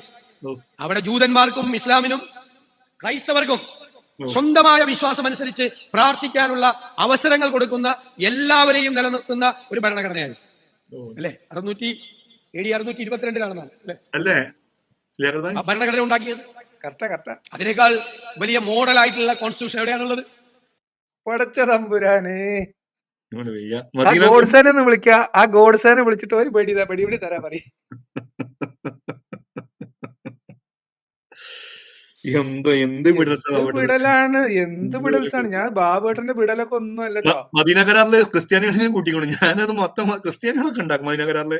എന്റെ യൂട്യൂബിൽ അല്ല മറ്റേ ഗിബിഡിൽ അടിച്ചു നോക്കിയാലേ ചിലപ്പോ ക്രിസ്ത്യാനികളെ ആഡ് ചെയ്തിട്ടുണ്ടാവും. സതീശായിട്ട് പറഞ്ഞതിന്റെ ശേഷം മദീന പാക്ടേ അല്ല മദീന പാക്കറ്റില്ല മദീന പാക്റ്റിലേ ക്രിസ്ത്യാനികളൊക്കെ ആഡ് ചെയ്ത് ഞങ്ങളെ ലിയാഖത്ത് ഭായി മൂപ്പര് ഇത് പറഞ്ഞതിന് ശേഷം എഡിറ്റ് ചെയ്യല എപ്പോഴും വേണമെങ്കിലേ. എനിക്കൊന്നും അറിയില്ലേ. നിങ്ങളുടെ വയ്യ. മദീന കരാറിനെ കുറിച്ചൊക്കെ നമ്മൾ ഈ ചർച്ച ചെയ്യണം. എത്രയോ നമ്മൾ ഈ വിഷയത്തിനെ കുറിച്ച് പറഞ്ഞിട്ടുണ്ടല്ലേ. മദീന ചാർട്ടർ ഒക്കെ നമ്മൾ ഓൾറെഡി പലതവണ പല സംസാരിച്ചിട്ടുള്ളതാണ്. തവണ എന്നാലും അപ്പോ സതീഷേട്ടാ നിങ്ങള് നല്ല വായനയുള്ള മനുഷ്യനാണെന്ന് എനിക്കറിയാം. സ്നേഹരൂപേണ പറയാണ്. ഇപ്പൊ നിങ്ങൾ ഈ പറയുന്നതൊക്കെ ഭയങ്കര എക്സാജറേറ്റ് ചെയ്ത് പറയാണ്. അത് നിങ്ങളുടെ വായനയുടെ അടിസ്ഥാനത്തിലാണെങ്കിൽ നിങ്ങൾ ഒരു രാഷ്ട്രീയ നേട്ടത്തിനും വായനയുടെ വായിച്ചിട്ട് നിങ്ങൾ പറയുകയാണെന്നുണ്ടെങ്കിൽ ഇത് സത്യസന്ധമല്ല. ഇനി നിങ്ങൾ വായിച്ചിട്ട് നിങ്ങൾ അത് എക്സാജറേറ്റ് ചെയ്ത് പറയുകയാണെങ്കിൽ അത് നിങ്ങളെ നിലനിൽപ്പിന്റെ ആവശ്യത്തിന് വേണ്ടി നിങ്ങൾ പറയായിരിക്കും. എന്നാൽ പോലും നമ്മൾ അതിലൊരു ഒരു മാന്യത പുലർത്തണം. ഇങ്ങനെയൊന്നും പറയാൻ പാടില്ല. മോശമാണ്. നിങ്ങൾ ആരെങ്കിലും പറഞ്ഞിട്ട് പറഞ്ഞു തരികയാണെന്ന് നിങ്ങൾ ഈ പുസ്തകത്തിലേക്ക് ഒന്നുകൂടെ തിരിഞ്ഞു നോക്കണം. മദീന ഫാക്ട് ഒക്കെ നമുക്ക് ഇവിടെ മറ്റേ ഏത് അങ്ങാടി പോയാലും ഒരു കോപ്പി കിട്ടും. ഒന്നാമത് അതിൽ ക്രിസ്ത്യാനികൾക്ക് അതിനെ കുറിച്ചുള്ള അവിടെ ഉള്ള ഇല്ല. അത് ഈ ജൂതര് എന്ന് പറയുന്ന സംഗതി തന്നെ നിങ്ങൾ പറഞ്ഞ മാതിരി അവിടെ ഉണ്ടായിരുന്ന പ്രബല ഗോത്രക്കാരായുള്ള ബനു നദീർ, ബനു കൈനുക്ക, ബനു ഖുറൈള, ഇവരാണ് അവിടുത്തെ പ്രബലരായിട്ടുള്ള ഒരു ജൂതഗോത്രം എന്ന് പറയുന്നത്. അവര് മദീന ഫാക്ട് ഒക്കെ നമ്മൾ വെറുതെ ഒന്ന് തിരിഞ്ഞപ്പോൾ കിട്ടും. ഇവിടുന്ന് തന്നെ കിട്ടും. അപ്പോ ഈ ജൂതര് എന്നൊക്കെ പറയുമ്പോ ഒന്ന് ശ്രദ്ധിക്കണം. അപ്പോ ഞങ്ങൾ തന്നെ മദീന പാക്ട് ഒക്കെ എന്റെ കയ്യിലുണ്ട്. ഞാൻ പറഞ്ഞത് ഈ പുസ്തകത്തിൽ മദീന പാക്ട് ഉണ്ട്. ഈ മദീന പാക്ട് എന്ന് പറയുന്ന സാധനം ഈ ദൈവദൂതനായ മുഹമ്മദ് ഹമീദുള്ളയുടെ പുസ്തകത്തില് മദീന പാക്ട് ഒക്കെ ഉണ്ട്. അതെ, രാഷ്ട്രത്തിന്റെ ഭരണഘടന. ഇത് അതിലെങ്ങനെയാന്ന് വെച്ചാൽ അതിന്റെ രൂപത്തിൽ കൊടുത്തിട്ടുണ്ട്. ദൈവപ്രവാചകനായ മുഹമ്മദ് നൽകുന്ന രേഖയാണ് അത്. അതല്ലാതെ ഒരു ഇതൊന്നല്ല. അതെന്താ രേഖ? ഖുറൈശികളിൽ നിന്നുള്ള വിശ്വാസികൾക്കും മുസ്ലിങ്ങൾക്കും അവരുടെ കീഴിലുള്ളവർക്കും അങ്ങനെ അവരോടൊപ്പം ചേർന്നവർക്കും അവരോടൊപ്പം പോരാടിയവർക്കും വേണ്ടിയുള്ളതാണ് മദീന പാക്ട്. എന്നിട്ട് ഇദ്ദേഹം പറയുന്നത് എന്താണ്? എല്ലാവരും ഉൾക്കൊള്ളുന്നതാണ് എന്നാണ്. ഇൻക്ലൂസീവ് ആയിട്ടുള്ള സാധനമാണെന്ന്.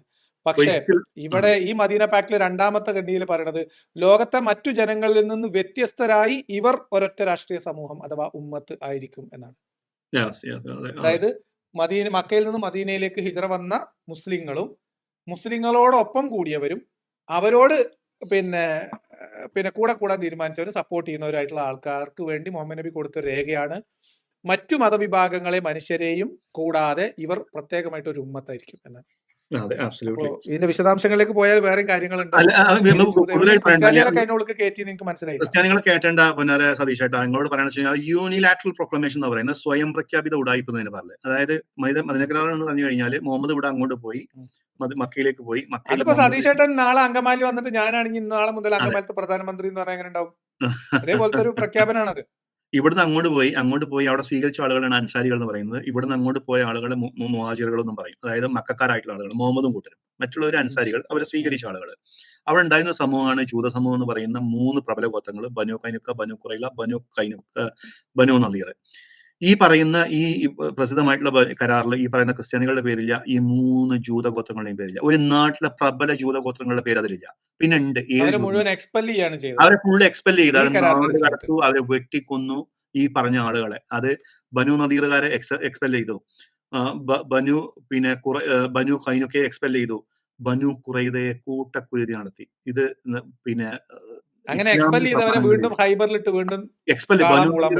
ചെയ്ത ആളുകളെ അവര് ഖൈബറിലെത്തി. ഖൈബറിന് പിൽക്കാലത്ത് മുഹമ്മദിന്റെ കാലശേഷം അവിടുന്ന് ഉമർ എക്സ്പെൽ ചെയ്യാനുള്ള കാരണം പറയുന്നത് എന്താ വെച്ച് കഴിഞ്ഞാല് അയാളുടെ മകൻ രാത്രി കാലങ്ങളിൽ ഇങ്ങനെ ഇറങ്ങി നടന്നപ്പോ ഏതോ ഒരു മനുഷ്യൻ ഏതോ ഒരു വ്യക്തി അയാളുടെ കൈ ഡിസ്ലൊക്കേറ്റ് ചെയ്തു, അയാൾ കൈ പിടിച്ച് തിരിച്ചു. ഇത് ജൂതന്മാരാണ് എന്ന് ഒരു ഊഹത്തിന്റെ അടിസ്ഥാനത്തിലാണ് പിന്നെ അവര് മറ്റുള്ള തൈമയിലേക്കൊക്കെ നാട് കടത്തുന്നത്. പൊന്നാര സതീഷേട്ടാ, നിങ്ങൾ പറയുന്ന ഈ ജൂതന്മാർ എന്ന് പറയുന്ന മദീനക്കരാറിലെ ജൂതന്മാർ എന്ന് പറയുന്നത് വിശ്വാസികളുടെ കൂടെ, അതായത് വിശ്വാസികളുടെ മുസ്ലിങ്ങളുടെ കൂടെ കൂട്ടമായി ജീവിച്ചിരുന്ന ഔഫ് ഗോത്രത്തെ ജൂതന്മാരാണ്. ഈ ഔഫ് ഗോത്രത്തെ ജൂതന്മാർ ഒന്നാമത്തെ വരി തന്നെ ഉണ്ടല്ലോ, മദീന ചാർട്ടിൽ ഒന്നാമത്തെ സെന്റൻസിൽ ഇപ്പം തന്നെ പറയുന്നുണ്ട്. ഔഫ് ഗോത്രത്തെ ജൂതന്മാർ ക്ലിയർ ആയിട്ട് എല്ലാ ഈ പറയുന്ന സാറ്റലൈറ്റ് ജൂതഗോത്രങ്ങളുടെ കംപ്ലീറ്റ് പേരും അതിനകത്ത് പറയുന്നുണ്ട്. അവർ പറയുന്നുണ്ട്. അത് അൽ ജുഷം എന്നൊക്കെ പറഞ്ഞിട്ട് ഇങ്ങനെ ഡീറ്റെയിൽ ആയിട്ട് പറയുന്നുണ്ട്. അപ്പൊ അവര് പാരമ്പര്യ ജൂതഗോത്രമല്ല, അവിടെ ഉണ്ടായിരുന്ന അറബ് മുശ്രിക്ക് ബൗദ്ധൈവാരാധകർ കൺവേർട്ട് ചെയ്താണ് ജൂതമതത്തിലേക്ക്. ആ ജൂതമതത്തിലുള്ള ആളുകൾ മുഹമ്മദിന്റെ കൂടെ ശിങ്കിടികളായി കൂടി. മുഹമ്മദ് അവരെ കൊന്നിട്ടില്ല, കൊല വിളിച്ചിട്ടില്ല.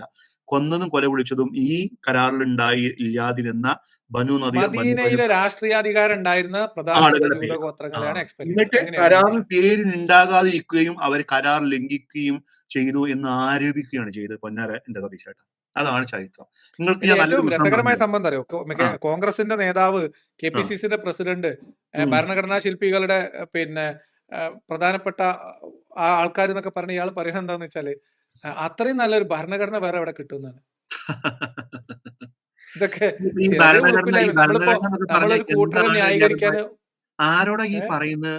നിങ്ങൾക്ക് വിക്കിപീഡിയയിൽ അയച്ച് നോക്കി കഴിഞ്ഞാൽ ഈ സതീഷ് ചേട്ടാ നിങ്ങൾക്ക് ഈ ഭരണഘടന എന്താണ് അതായത് കൊല്ലും കൊലയും കൂട്ടമായി ഒരു ഗോത്രത്തെ കൊള്ളയടിച്ചു കഴിഞ്ഞാൽ ആ കൊള്ളയടിയുടെ ഭാഗമായി അല്ലെങ്കിൽ ഒരു കൂട്ടക്കൊലി നടന്നു കഴിഞ്ഞാൽ അതിന് മോചന ദ്രവ്യം, അതിന്റെ മറ്റേ ബ്ലഡ് മണി, അത് എങ്ങനെയെല്ലാം അങ്ങോട്ടും ഇങ്ങോട്ടൊക്കെ നമ്മൾ നെഗോഷിയേറ്റ് ചെയ്യലാം എന്ന് പറയുന്ന ഒരു സംഗതിയാണ് ഈ മദീന കരാർ. അല്ലാതെ അത് മറ്റേ അതെ. ആധുനികമായിട്ടുള്ള എന്തോ ഒരു സംഗതി അതെല്ലാം വന്ന ആരെ തടുക്കാൻ വന്ന ആരെ എല്ലാം തല്ലണം, വന്ന് ആരെ തടുക്കണം. ഇതൊക്കെയാണ്. ഒരാളെ അഥവാ തല്ലുമ്പോ ഒരാൾക്ക് കൊണ്ട് ആ ആള് മരിച്ചു കഴിഞ്ഞാൽ അതിൽ നമ്മളിൽ പെട്ടവനാണെങ്കിൽ എങ്ങനെ പ്രൊട്ടക്ട് ചെയ്യണം, ആ ആള് മോചനദ്രവ്യം ഉം. കൊടുക്കണോ, മറ്റേ ആൾക്ക് മറ്റേത് കൊടുക്കണോ, ഇങ്ങോട്ട് കൊടുക്കണോ അങ്ങോട്ട് കൊടുക്കണോ എന്നൊക്കെ പറയുന്ന ഒരു കൂതറ സംഗതിയാണ് പൊന്നാരന്റെ സതീഷ് ചേട്ടാ ഈ ഒരു മദീന കരാർ എന്ന് പറയുന്നത്.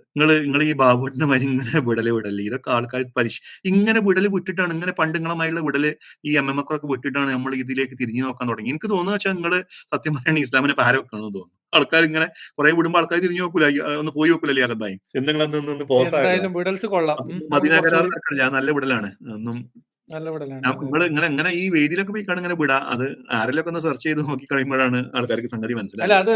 അല്ല ഞാൻ പറഞ്ഞത് ഇങ്ങനെ വിട്ടോളിയും, എന്നിട്ട് നിങ്ങൾ അവിടുന്ന് ചായയും ബിരിയാണിയൊക്കെ തിന്നിട്ട് പോരി. ഇത് യൂട്യൂബിൽ ഇടരുതെന്ന് പറയും. അത്രേ ഉള്ളൂ ഒന്നുമില്ല. ആൾക്കാർ കേൾക്കൂലേ? ആൾക്കാർ കേൾക്കും ചെയ്യും, പിന്നെ ആൾക്കാരെ കൂടുതൽ ഇതിനെ കുറിച്ച് അറിയും, പിന്നെ എന്താ വെച്ചാൽ ഈ മതം എടുക്കാണ്ടാവൂല. അത്രേ ഉള്ളൂ, അതെ. വേറെ ഇനി പ്രശ്നമൊന്നുമില്ല. അതല്ല നിങ്ങളിത് നമുക്ക് കണ്ടന്റിന് വേണ്ടി ട്രോളാൻ വേണ്ടി ചെയ്യുന്നതാണെങ്കിൽ നമുക്ക് സന്തോഷമുള്ളത്. അത് യു സന്തോഷമാണ്. കണ്ടിന്യൂ. പ്ലീസ് ഒരു കണ്ടിന്യൂ. വ്യത്യസ്തങ്ങളായ സമുദായങ്ങൾ ജീവിക്കുന്ന ഒരു സമൂഹത്തിൽ എങ്ങനെ ജീവിക്കണം എല്ലാവരും അവരവരുടെ വിശ്വാസങ്ങൾ ഉയർത്തിപ്പിടിച്ച് ആ വിശ്വാസങ്ങളിൽ അവർ മുമ്പോട്ട് പോകട്ടെ. അവർക്ക് അതിനുള്ള സ്വാതന്ത്ര്യം ഉണ്ട് എന്നാണ് പറഞ്ഞത്. ഇന്നിപ്പോ ലോകത്ത് യുദ്ധം നടക്കുകയാണ്. ഗാസയിൽ കുഞ്ഞുങ്ങൾ കൊല ചെയ്യപ്പെടുകയാണ്. ഇവിടെ കുട്ടികൾ അവതരിപ്പിച്ചു പരിപാടി. കുഞ്ഞുങ്ങൾ കൊല ചെയ്യപ്പെടുകയാണ്. എന്താ പ്രവാചകൻ പറഞ്ഞത്? യുദ്ധത്തിന് നീതി ഉണ്ടാകണം, യുദ്ധത്തിന് നീതി ഉണ്ടാകണം, യുദ്ധനീതി ഉണ്ടാകണം. സ്ത്രീകളെ, കുഞ്ഞുങ്ങളെ, വൃദ്ധരായ ആളുകളെ, രോഗികളെ, പ്രാർത്ഥിച്ചുകൊണ്ടിരിക്കുന്നവരെ ഒരിക്കലും ആക്രമിക്കരുത് എന്നാണ് അദ്ദേഹം പറഞ്ഞത്. യുദ്ധനീതിയാണ്. ഇന്ന് യുദ്ധനീതിയില്ല. ഇന്ന് യുദ്ധത്തിൽ കുഞ്ഞുങ്ങളെയാണ് ടാർഗറ്റ്. ഗാസയിൽ മുഴുവൻ കൊല്ലുന്നത് കുഞ്ഞുങ്ങളെയാണ്. ഞാൻ ഇന്നലെ ഒരു മീറ്റിംഗിൽ പറഞ്ഞു, 1972 ഒരു വലിയ ഫോട്ടോഗ്രാഫർ, വലിയ പുലിത്സർ സമ്മാനമൊക്കെ നേടിയ ഒരു സുപ്രധാനമായ ചിത്രമെടുത്തു. അമേരിക്ക നാപ്പാം ബോംബ് വിതറിയപ്പോൾ ആ ബോംബ് അഗ്നിയാണ്. ആ അഗ്നിയിൽ നിന്ന് രക്ഷപ്പെടാൻ ഓടിക്കുന്ന ഒരു പിഞ്ചു കുട്ടിയുടെ ചിത്രമുണ്ട്. നാപ്പാം ഗേൾ എന്നാണ് അറിയപ്പെട്ടിരുന്നത്. അതെല്ലാവരുടെയും മനസ്സിലുണ്ട്. ആ കുഞ്ഞ് ഓടുന്നത് ഒരു പെൺകുട്ടിയാണ്, കൊച്ചു പെൺകുട്ടി ഓടുന്നത് ഇല്ലേ, ഒരു ചിത്രമാണ് ലോകത്തിൽ വന്നത്, ഒരു ഫോട്ടോ. ആ ഫോട്ടോ ഒരുപാട് ആളുകളെ സ്വാധീനിച്ചു, യുദ്ധത്തിനെതിരായ പ്രക്ഷോഭങ്ങൾ ഉണ്ടാക്കി. വിയറ്റ്നാമിൽ യുദ്ധം നടത്തിയ അമേരിക്കയിൽ തന്നെ ജനങ്ങൾ തെരുവിലിറങ്ങി, യുദ്ധം അവസാനിപ്പിക്കൂ, ഈ കുഞ്ഞുങ്ങളെ വേട്ടയാടുന്ന യുദ്ധം അവസാനിപ്പിക്കൂ എന്ന് 53 കൊല്ലം മുമ്പ് പറഞ്ഞു, 1972. പക്ഷെ ഇപ്പൊ കുഞ്ഞുങ്ങളെ കൊല്ലുന്നത് നേരിട്ട് കാണാം. ആർക്കും അമേരിക്കയിലും പ്രക്ഷോഭമില്ല, ലോകത്ത് ഒരിടത്തും പ്രക്ഷോഭമില്ല, ഐക്യരാഷ്ട്ര സംഘടന ഇടപെടുന്നില്ല, ലോകത്ത് ആരും ഇടപെടുന്നില്ല. I feel nothing. അതാണ് പുതിയ ചിന്ത. എനിക്കൊന്നും തോന്നുന്നില്ല, ഒരു വികാരമില്ല. കാരണം വേറെ ആരുടെ കുഞ്ഞുങ്ങളാണ് കൊല ചെയ്യപ്പെടുന്നത്. ഇതാണ് ഇന്നത്തെ ചിന്ത. 53 കൊല്ലം മുമ്പ് ഈ നാപ്പാം ഗേളിന്റെ ചിത്രം കണ്ടപ്പോൾ ലോകത്ത് മുഴുവൻ വലിയ പ്രക്ഷോഭങ്ങളും പ്രതിഷേധങ്ങളും ചെറുത്തുനിൽപ്പുകളും യുദ്ധത്തിനെതിരായ പ്രക്ഷോഭങ്ങളൊക്കെ ഉണ്ടായി. ഇപ്പൊ 53 കൊല്ലം കഴിഞ്ഞിട്ട് കുഞ്ഞുങ്ങളെ കൊല്ലുന്നത് കണ്ടിട്ടും ആർക്കും ഒരു വികാരമില്ലാത്ത തരത്തിൽ നമുക്ക് മാറാമോ? യുദ്ധമുണ്ടാകാം, യുദ്ധത്തിൽ നീതി ഉണ്ടാകണ്ടേ? ആ യുദ്ധനീതി, യുദ്ധ തടവുകാരനെ കുറിച്ച് പോലും പ്രവാചകൻ പറഞ്ഞു. യുദ്ധ തടവുകാരിലേക്ക് വരാം. യുദ്ധനീതി ഒന്ന് തീർത്തോട്ടെ. തീർച്ചയായിട്ടും യുദ്ധം എന്ന് പറയുന്നത് മനുഷ്യ രാശിയിൽ നിന്ന് ഇല്ലാതായി പോകേണ്ട ദുരന്തമാണ്, അതിൽ സംശയമൊന്നുമില്ല. യുദ്ധം എന്ന് പറയുന്നത് മനുഷ്യന്റെ പ്രാകൃത ചിന്തയുടെ ബാക്കി പത്രമാണ്. അതിന് പല ആൾക്കാരും പല ന്യായീകരണങ്ങളൊക്കെ പറയാം. അത് ഭയങ്കര അത് അനിവാര്യമായി സംഭവിക്കുന്നതാണെന്ന്. ഒരു തേങ്ങാക്കൊലയല്ല, അത് മനുഷ്യന്റെ അഹന്തയിൽ നിന്നും മനുഷ്യന്റെ ത്വരയിൽ നിന്നും അല്ലെങ്കിൽ കൊതിയിൽ നിന്നും അധികാര കൊതിയിൽ നിന്നൊക്കെ കച്ചവട കൊതിയിൽ നിന്നും മാത്രം ഉണ്ടാകുന്ന മനുഷ്യത്വഹീനമായിട്ടുള്ള ഒരു വികാരമാണ് യുദ്ധം. ആധുനിക മനുഷ്യന് ഒട്ടും ചേർന്നതല്ല യുദ്ധം. നമ്മൾ ഈ പറയുന്ന മാനവികതയ്ക്കൊന്നും നിരക്കുന്നതല്ല. തീർച്ചയായിട്ടും ആ ഭാഗത്തോട് നമ്മൾ ചേർന്ന് പോകുന്നു. പക്ഷെ ഇതിൽ പറഞ്ഞ കാര്യം യുദ്ധനീതി വേണം, യുദ്ധത്തിൽ നീതി വേണം എന്ന് പറയാൻ മുഹമ്മദിന് അർഹതയില്ല. മുഹമ്മദിന്റെ ഇസ്ലാമിൽ അങ്ങനെ ഒരു യുദ്ധനീതിയും ഇല്ല. യുദ്ധത്തിൽ കുട്ടികൾ കൊല്ലപ്പെട്ടതിനെ കുറിച്ച് മുഹമ്മദ് നബി ചോദിച്ചപ്പോൾ ഓലും നരകത്തിലാണ്, ഓലും മറ്റുള്ള കൂട്ടത്തിലുള്ള തന്നെയല്ലേ എന്ന് ചോദിച്ച മുഹമ്മദിന്റെ ഹദീസും നമ്മുടെ കയ്യിലുണ്ട്. പിന്നെ സ്ത്രീകളെ കൊല്ലരുത്, കുട്ടികളെ കൊല്ലരുത് എന്ന് പറഞ്ഞിട്ടുണ്ടാവും. ഞാൻ നേരത്തെ പറഞ്ഞു, അവരെയൊക്കെ പിടിച്ച് അടിമകളാക്കി സംരക്ഷിക്കാനുള്ളതല്ലേ. കൊന്നിട്ട് അതിന്റെ വാല്യൂ നശിപ്പിക്കുന്നത് എന്തിനാ? ആ ഒരു സൂക്ഷ്മത മുഹമ്മദ് നബിക്ക് ഉണ്ടായിട്ടുണ്ട് എന്നുള്ളത് തന്നെയാണ് ശരി. അതിനപ്പുറത്തേക്ക് മനുഷ്യരോടുള്ള സഹാനുഭൂതി, എല്ലാ മനുഷ്യരും അവരവർ ഇഷ്ടമുള്ള പോലെ ജീവിക്കട്ടെ, ഓൽക്ക് ഓല ആചാരം അനുഷ്ഠാനം ആയിക്കോട്ടെ, എന്നാൽ ഓലതാണി ഓല എടുത്തോട്ടെ, അങ്ങനെയൊന്നുള്ള പരിപാടിയൊന്നും ഇസ്ലാമിലില്ല. മുഹമ്മദ് പറയും, അതനുസരിക്കും, അനുസരിക്കാത്ത പോലെ കൈകാര്യം ചെയ്യും, ഓല ഉപദേശിക്കും, നന്നാക്കാൻ നോക്കും, കൺവേർട്ട് ചെയ്യാൻ നോക്കും, സമ്മതിച്ചില്ലെങ്കിൽ കൈകാര്യം ചെയ്യും. അങ്ങനെ കൈകാര്യം ചെയ്യുമ്പോൾ കുട്ടികൾ കൊല്ലരുതേ, പെണ്ണുങ്ങളെ കൊല്ലരുതേ എന്ന് പറയും. എന്നിട്ട് പകരം അവരെ അടിമകളാക്കി പിടിക്കും. യുദ്ധ തടവുകാരിലേക്കാണല്ലോ വരുന്നത്, അതിലേക്കും വരാം. ഉമർക്കൊക്കെ പറയാനുള്ള പറഞ്ഞത്. അല്ല, ഈ പറഞ്ഞതൊക്കെ തന്നെ ഇതാണ് ലോക വെണ്ടല്. അത് നമുക്ക് സത്യം പറയണ ഈ വെണ്ടൽ എന്നൊരു വാക്കിൽ പോലും നമുക്ക് ഈ സതീഷേട്ടാ ഈ ഇസ്ലാമികൾ യുദ്ധനീതി ഒന്നും വെക്കാണ്ട് ഒരിക്കലും കണക്ട് ചെയ്യരുത്. നിങ്ങൾക്ക് ആ രീതിയിലൊരു വായന നിങ്ങൾക്ക് ഉണ്ടാണ്. നിങ്ങൾക്ക് എത്രയോ പുസ്തകങ്ങൾ ഈ വിഷയവുമായി ബന്ധപ്പെട്ട പ്രവാചക ചരിത്രത്തിൽ നിങ്ങൾക്ക് ഉണ്ട്. മലയാളത്തിൽ വാങ്ങാൻ കിട്ടുന്ന ഒരു പുസ്തകമാണ് മുഹമ്മദ് ഹുസൈൻ ഹൈക്കലിന്റെ ഒരു പുസ്തകം. നിങ്ങൾ അവിടെ പോയിട്ട് ആ പുസ്തകങ്ങൾ വാങ്ങിയിട്ട് നിങ്ങൾ അതിലൊരു നീതി എവിടെയെങ്കിലുമൊക്കെ ഇവരെ ആൾക്കാർ എഴുതി വെച്ച പുസ്തകമാണ്, ഇസ്ലാമിന്റെ ആൾക്കാർ എഴുതി വെച്ച പുസ്തകം. ഇപ്പൊ IPH പുറത്തിറക്കുന്നൊക്കെ ഈ ദൈവദൂതനായിട്ടുള്ള ഹമീദുള്ളന്റെ പുസ്തകമുണ്ട്. ഇതൊക്കെ നിങ്ങൾ വായിച്ചു നോക്കി. എന്ത് നീതിയാണ് ബാബോട്ടാണ് പിന്നെ സതീഷേട്ട ഉള്ളത് യുദ്ധഭൂമിയിൽ. അതായത് നിങ്ങൾ പറയുന്നുണ്ടല്ലോ, ഇപ്പൊ ഈ പറയുന്ന കുട്ടികളും അങ്ങനെ ഒരു ഹദീസ് ഉണ്ടല്ലേ അകത്ത് ഭായി. ഇവർ പറയുന്നത് എന്താ വെച്ചാൽ ഇവർക്ക് ആവശ്യമുള്ള ഹദീസുകൾ മാത്രം ഇവർ കോട്ട് ചെയ്യുക, മറ്റുള്ളത് അവർ മറച്ചു വെക്കുക. നിങ്ങളിപ്പോ സ്ത്രീകളും കുട്ടികളും കൊല്ലപ്പെട്ടപ്പോ മുഹമ്മദിന് നീരസം ഉണ്ടായിട്ടുള്ള സംഗതി ഉണ്ട്. പക്ഷെ അതിന്റെ ചരിത്രം നമ്മൾ പരിശോധിച്ച് നോക്കണം, എന്താണ്, ഏത് കുട്ടികളാണ്. കാരണം നമ്മൾ അങ്ങനെ തന്നെ കാണണം. അത് നമ്മളിൽ പെട്ടവനാണോ? ചിലപ്പോൾ മുഹമ്മദിന് പിന്നെ ആവശ്യം അവരെ ആളുകളായിരിക്കും ചിലപ്പോൾ അത്. അപ്പൊ ചിലപ്പോൾ നീരസം ഉണ്ടായിട്ടുണ്ടാവും. ഇത് ആരാണ് എന്നുള്ളത് കൃത്യമായിട്ടുള്ള വ്യക്തത വരുത്തണം. അങ്ങനെ പറയാനുള്ള കാരണം ഈ ഇരട്ടത്താപ്പ് ഉണ്ടായിരുന്നത് കൊണ്ടാണ്. കാരണം യുദ്ധത്തില് മൂപ്പരെ കാറ്റഗറിക്കലി ഈ മുഹമ്മദിനെ ഓർമ്മിപ്പിക്കുന്നുണ്ട്. യുദ്ധത്തില് സ്ത്രീകളും കുട്ടികളും കൊല്ലപ്പെടും എന്ന് മുഹമ്മദിനോട് ഉണർത്തിയപ്പോൾ മുഹമ്മദ് പറഞ്ഞത് അവരും അവരിൽപ്പെട്ടവരാണ്, അവര് മുശ്രിക്കീങ്ങളാണ്, ബഹുദൈവാരാധകരാണ്, അവർ കൊല്ലപ്പെട്ടാൽ കുഴപ്പമില്ല എന്നാണ് പറഞ്ഞത്. IPH പുറത്തിറക്കുന്ന, കേരളത്തിലെ ഇസ്ലാമിക് പബ്ലിഷിംഗ് ഹൗസ് പുറത്തിറക്കുന്ന ഹദീസിൽ ഈ സംഗതി രേഖപ്പെടുത്തിയിട്ടുണ്ട്. അതായത് രാത്രി കാലങ്ങളിൽ യുദ്ധത്തിന് പോയി കഴിഞ്ഞാൽ ആ യുദ്ധത്തിൽ കുഞ്ഞുങ്ങൾ കൊല്ലപ്പെടുമെന്ന് മുഹമ്മദിനെ ഓർമ്മിപ്പിച്ചപ്പോൾ മുഹമ്മദ് പറയുന്നു അവരും അവരിൽപ്പെട്ടവരാണ്. അപ്പൊ അതിന്റെ അടിക്കുറിപ്പായിട്ട് എഴുതി വെച്ചിട്ടുള്ള എന്താ, ന്യായീകരണ കമ്മിറ്റിയിലാകപ്പായി എഴുതി വെച്ചിട്ടുള്ള എന്താ വെച്ച് കഴിഞ്ഞാൽ സ്ത്രീകളും കുട്ടികളും യുദ്ധത്തിൽ പൊതുവെ കൊല്ലപ്പെടാൻ പാടില്ല, പക്ഷെ ശത്രുക്കളെ കൊലപ്പെടുത്താൻ കുഞ്ഞുങ്ങളെയും സ്ത്രീകളെയും ഉപയോഗിക്കാം എന്നാണ് എഴുതി വെച്ചിട്ടുള്ളത്. IPH പുറത്തിറക്കുന്ന ബുഖാരിയിലാണോ ഇനി മുസ്ലിമിലാണോ എനിക്ക് ഒരു ഓർമ്മ ആദ്യ വിഷയത്തിൽ ഇല്ല. ആ പുസ്തകത്തിൽ നമുക്ക് ആ ഹദീസ് ആവശ്യമുണ്ടെങ്കിൽ നമുക്ക് അതിനെ കോട്ട് ചെയ്യാം. പറയുന്നു സ്ത്രീകളെയും കുട്ടികളെയും കൊല്ലപ്പെടുന്ന പ്രശ്നമില്ല, കാരണം ശത്രുക്കളെ ഹനിക്കാൻ നമുക്ക് അവരെ കവചമായിട്ട് അവരെ വേണമെങ്കിൽ നമുക്ക് സ്വീകരിക്കാം എന്ന അർത്ഥത്തിൽ തന്നെയാണ് എഴുതി വെച്ചിട്ടുള്ളത്. വേറൊരു കാര്യം നമ്മൾ പറയുമ്പോൾ ഇപ്പം ഗാസയിലും പിന്നെ ഇസ്രായേലും നടത്തുന്ന നരനായാട്ടൊക്കെ തീർച്ചയായിട്ടും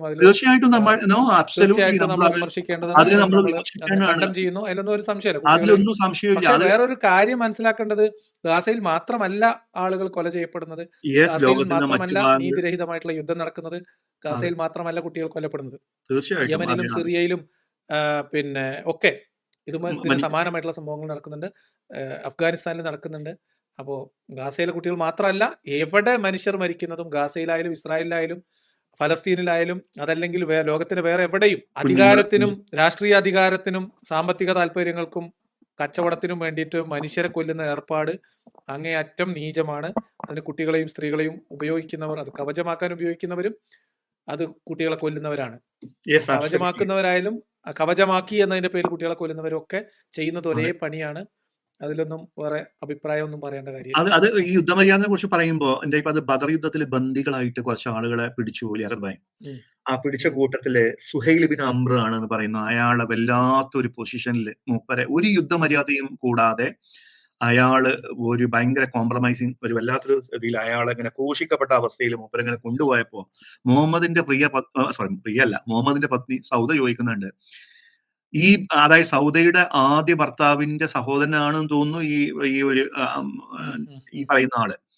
അപ്പൊ അയാളുടെ മുഖത്ത് നോക്കിയിട്ട് സതീഷേട്ടാ ഈ മുഹമ്മദിന്റെ ഭാര്യ ചോദിക്കണം, നിനക്ക് വീരമൃത്യു ഭരിക്കാമായിരുന്നില്ല എന്ന്. കാരണം അങ്ങനെ ഒരു പൊസിഷനിൽ ഇയാളുടെ മുമ്പ് പിന്നെ ഭർത്താവായിരുന്ന അവരുടെ സഹോദരനായിരുന്ന ഒരു മനുഷ്യനെ കണ്ടപ്പോ അവർക്ക് വിഷമം തോന്നിയിട്ട് ചോദിക്കണം, നിനക്ക് സ്വയം മരണം ഒരുക്കാമായിരുന്നില്ല എന്ന്. ആ ഒരു ദയനീയ കാഴ്ച കണ്ടപ്പോ അത് കേട്ടപ്പോൾ മുഹമ്മദ് ആശ്വസ്തനായി ആ സ്ത്രീയെ ശകാരിച്ചു എന്ന് ഇസ്ലാമിന്റെ മറ്റ് ചരിത്ര ഗ്രന്ഥങ്ങൾ എഴുതി വെച്ചിട്ട് അങ്ങനെ അങ്ങനെ അങ്ങനെ അവിടെ ഈ പറയുന്ന വല്ലാത്തൊരു അവസ്ഥയിൽ കണ്ടിട്ട് അപ്പൊ അതാണ് എന്ത് യുദ്ധമര്യാദ ഒക്കെ സ്വീകരിച്ചത് ഇസ്ലാമിന്റെ ശത്രുക്കൾ എന്ന് അവകാശപ്പെട്ടവരായിരുന്നു.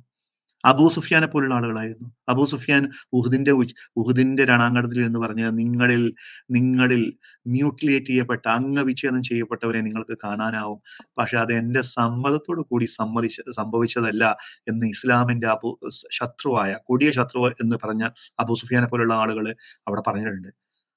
അതാണ് യുദ്ധമര്യാദ. അതേ സമയത്ത് അബൂജഹല് കൊല്ലപ്പെട്ടക്കണോ എന്ന് സംശയം ഉണ്ടായപ്പോ തല വെട്ടിക്കാണ്ട് ഇങ്ങനെ കൊണ്ടേ കൊടുത്തു മുഹമ്മദിന്റെ മുമ്പിൽ ഇങ്ങനെ കാഴ്ച വെച്ചു. ഛിന്ന ഭിന്നമാക്കി ഉഹുദ് യുദ്ധത്തിൽ ഛിന്ന ഭിന്നമാക്കിയിട്ട് ബദറിലെ പൊട്ടക്കിണറ്റിൽ ഉപേക്ഷിക്കാൻ പോലും കഴിയാതെ ഛിന്ന ഭിന്നമാക്കിയ ശരീരങ്ങൾ ഉണ്ടായിരുന്നു. അതിൽ ഒന്നായിരുന്നു ഉഖ്ബത്തിനാണെന്ന് തോന്നുന്നല്ലേ അകബായ്, ഛിന്ന ഭിന്നമാക്കപ്പെട്ട കോലത്തില്.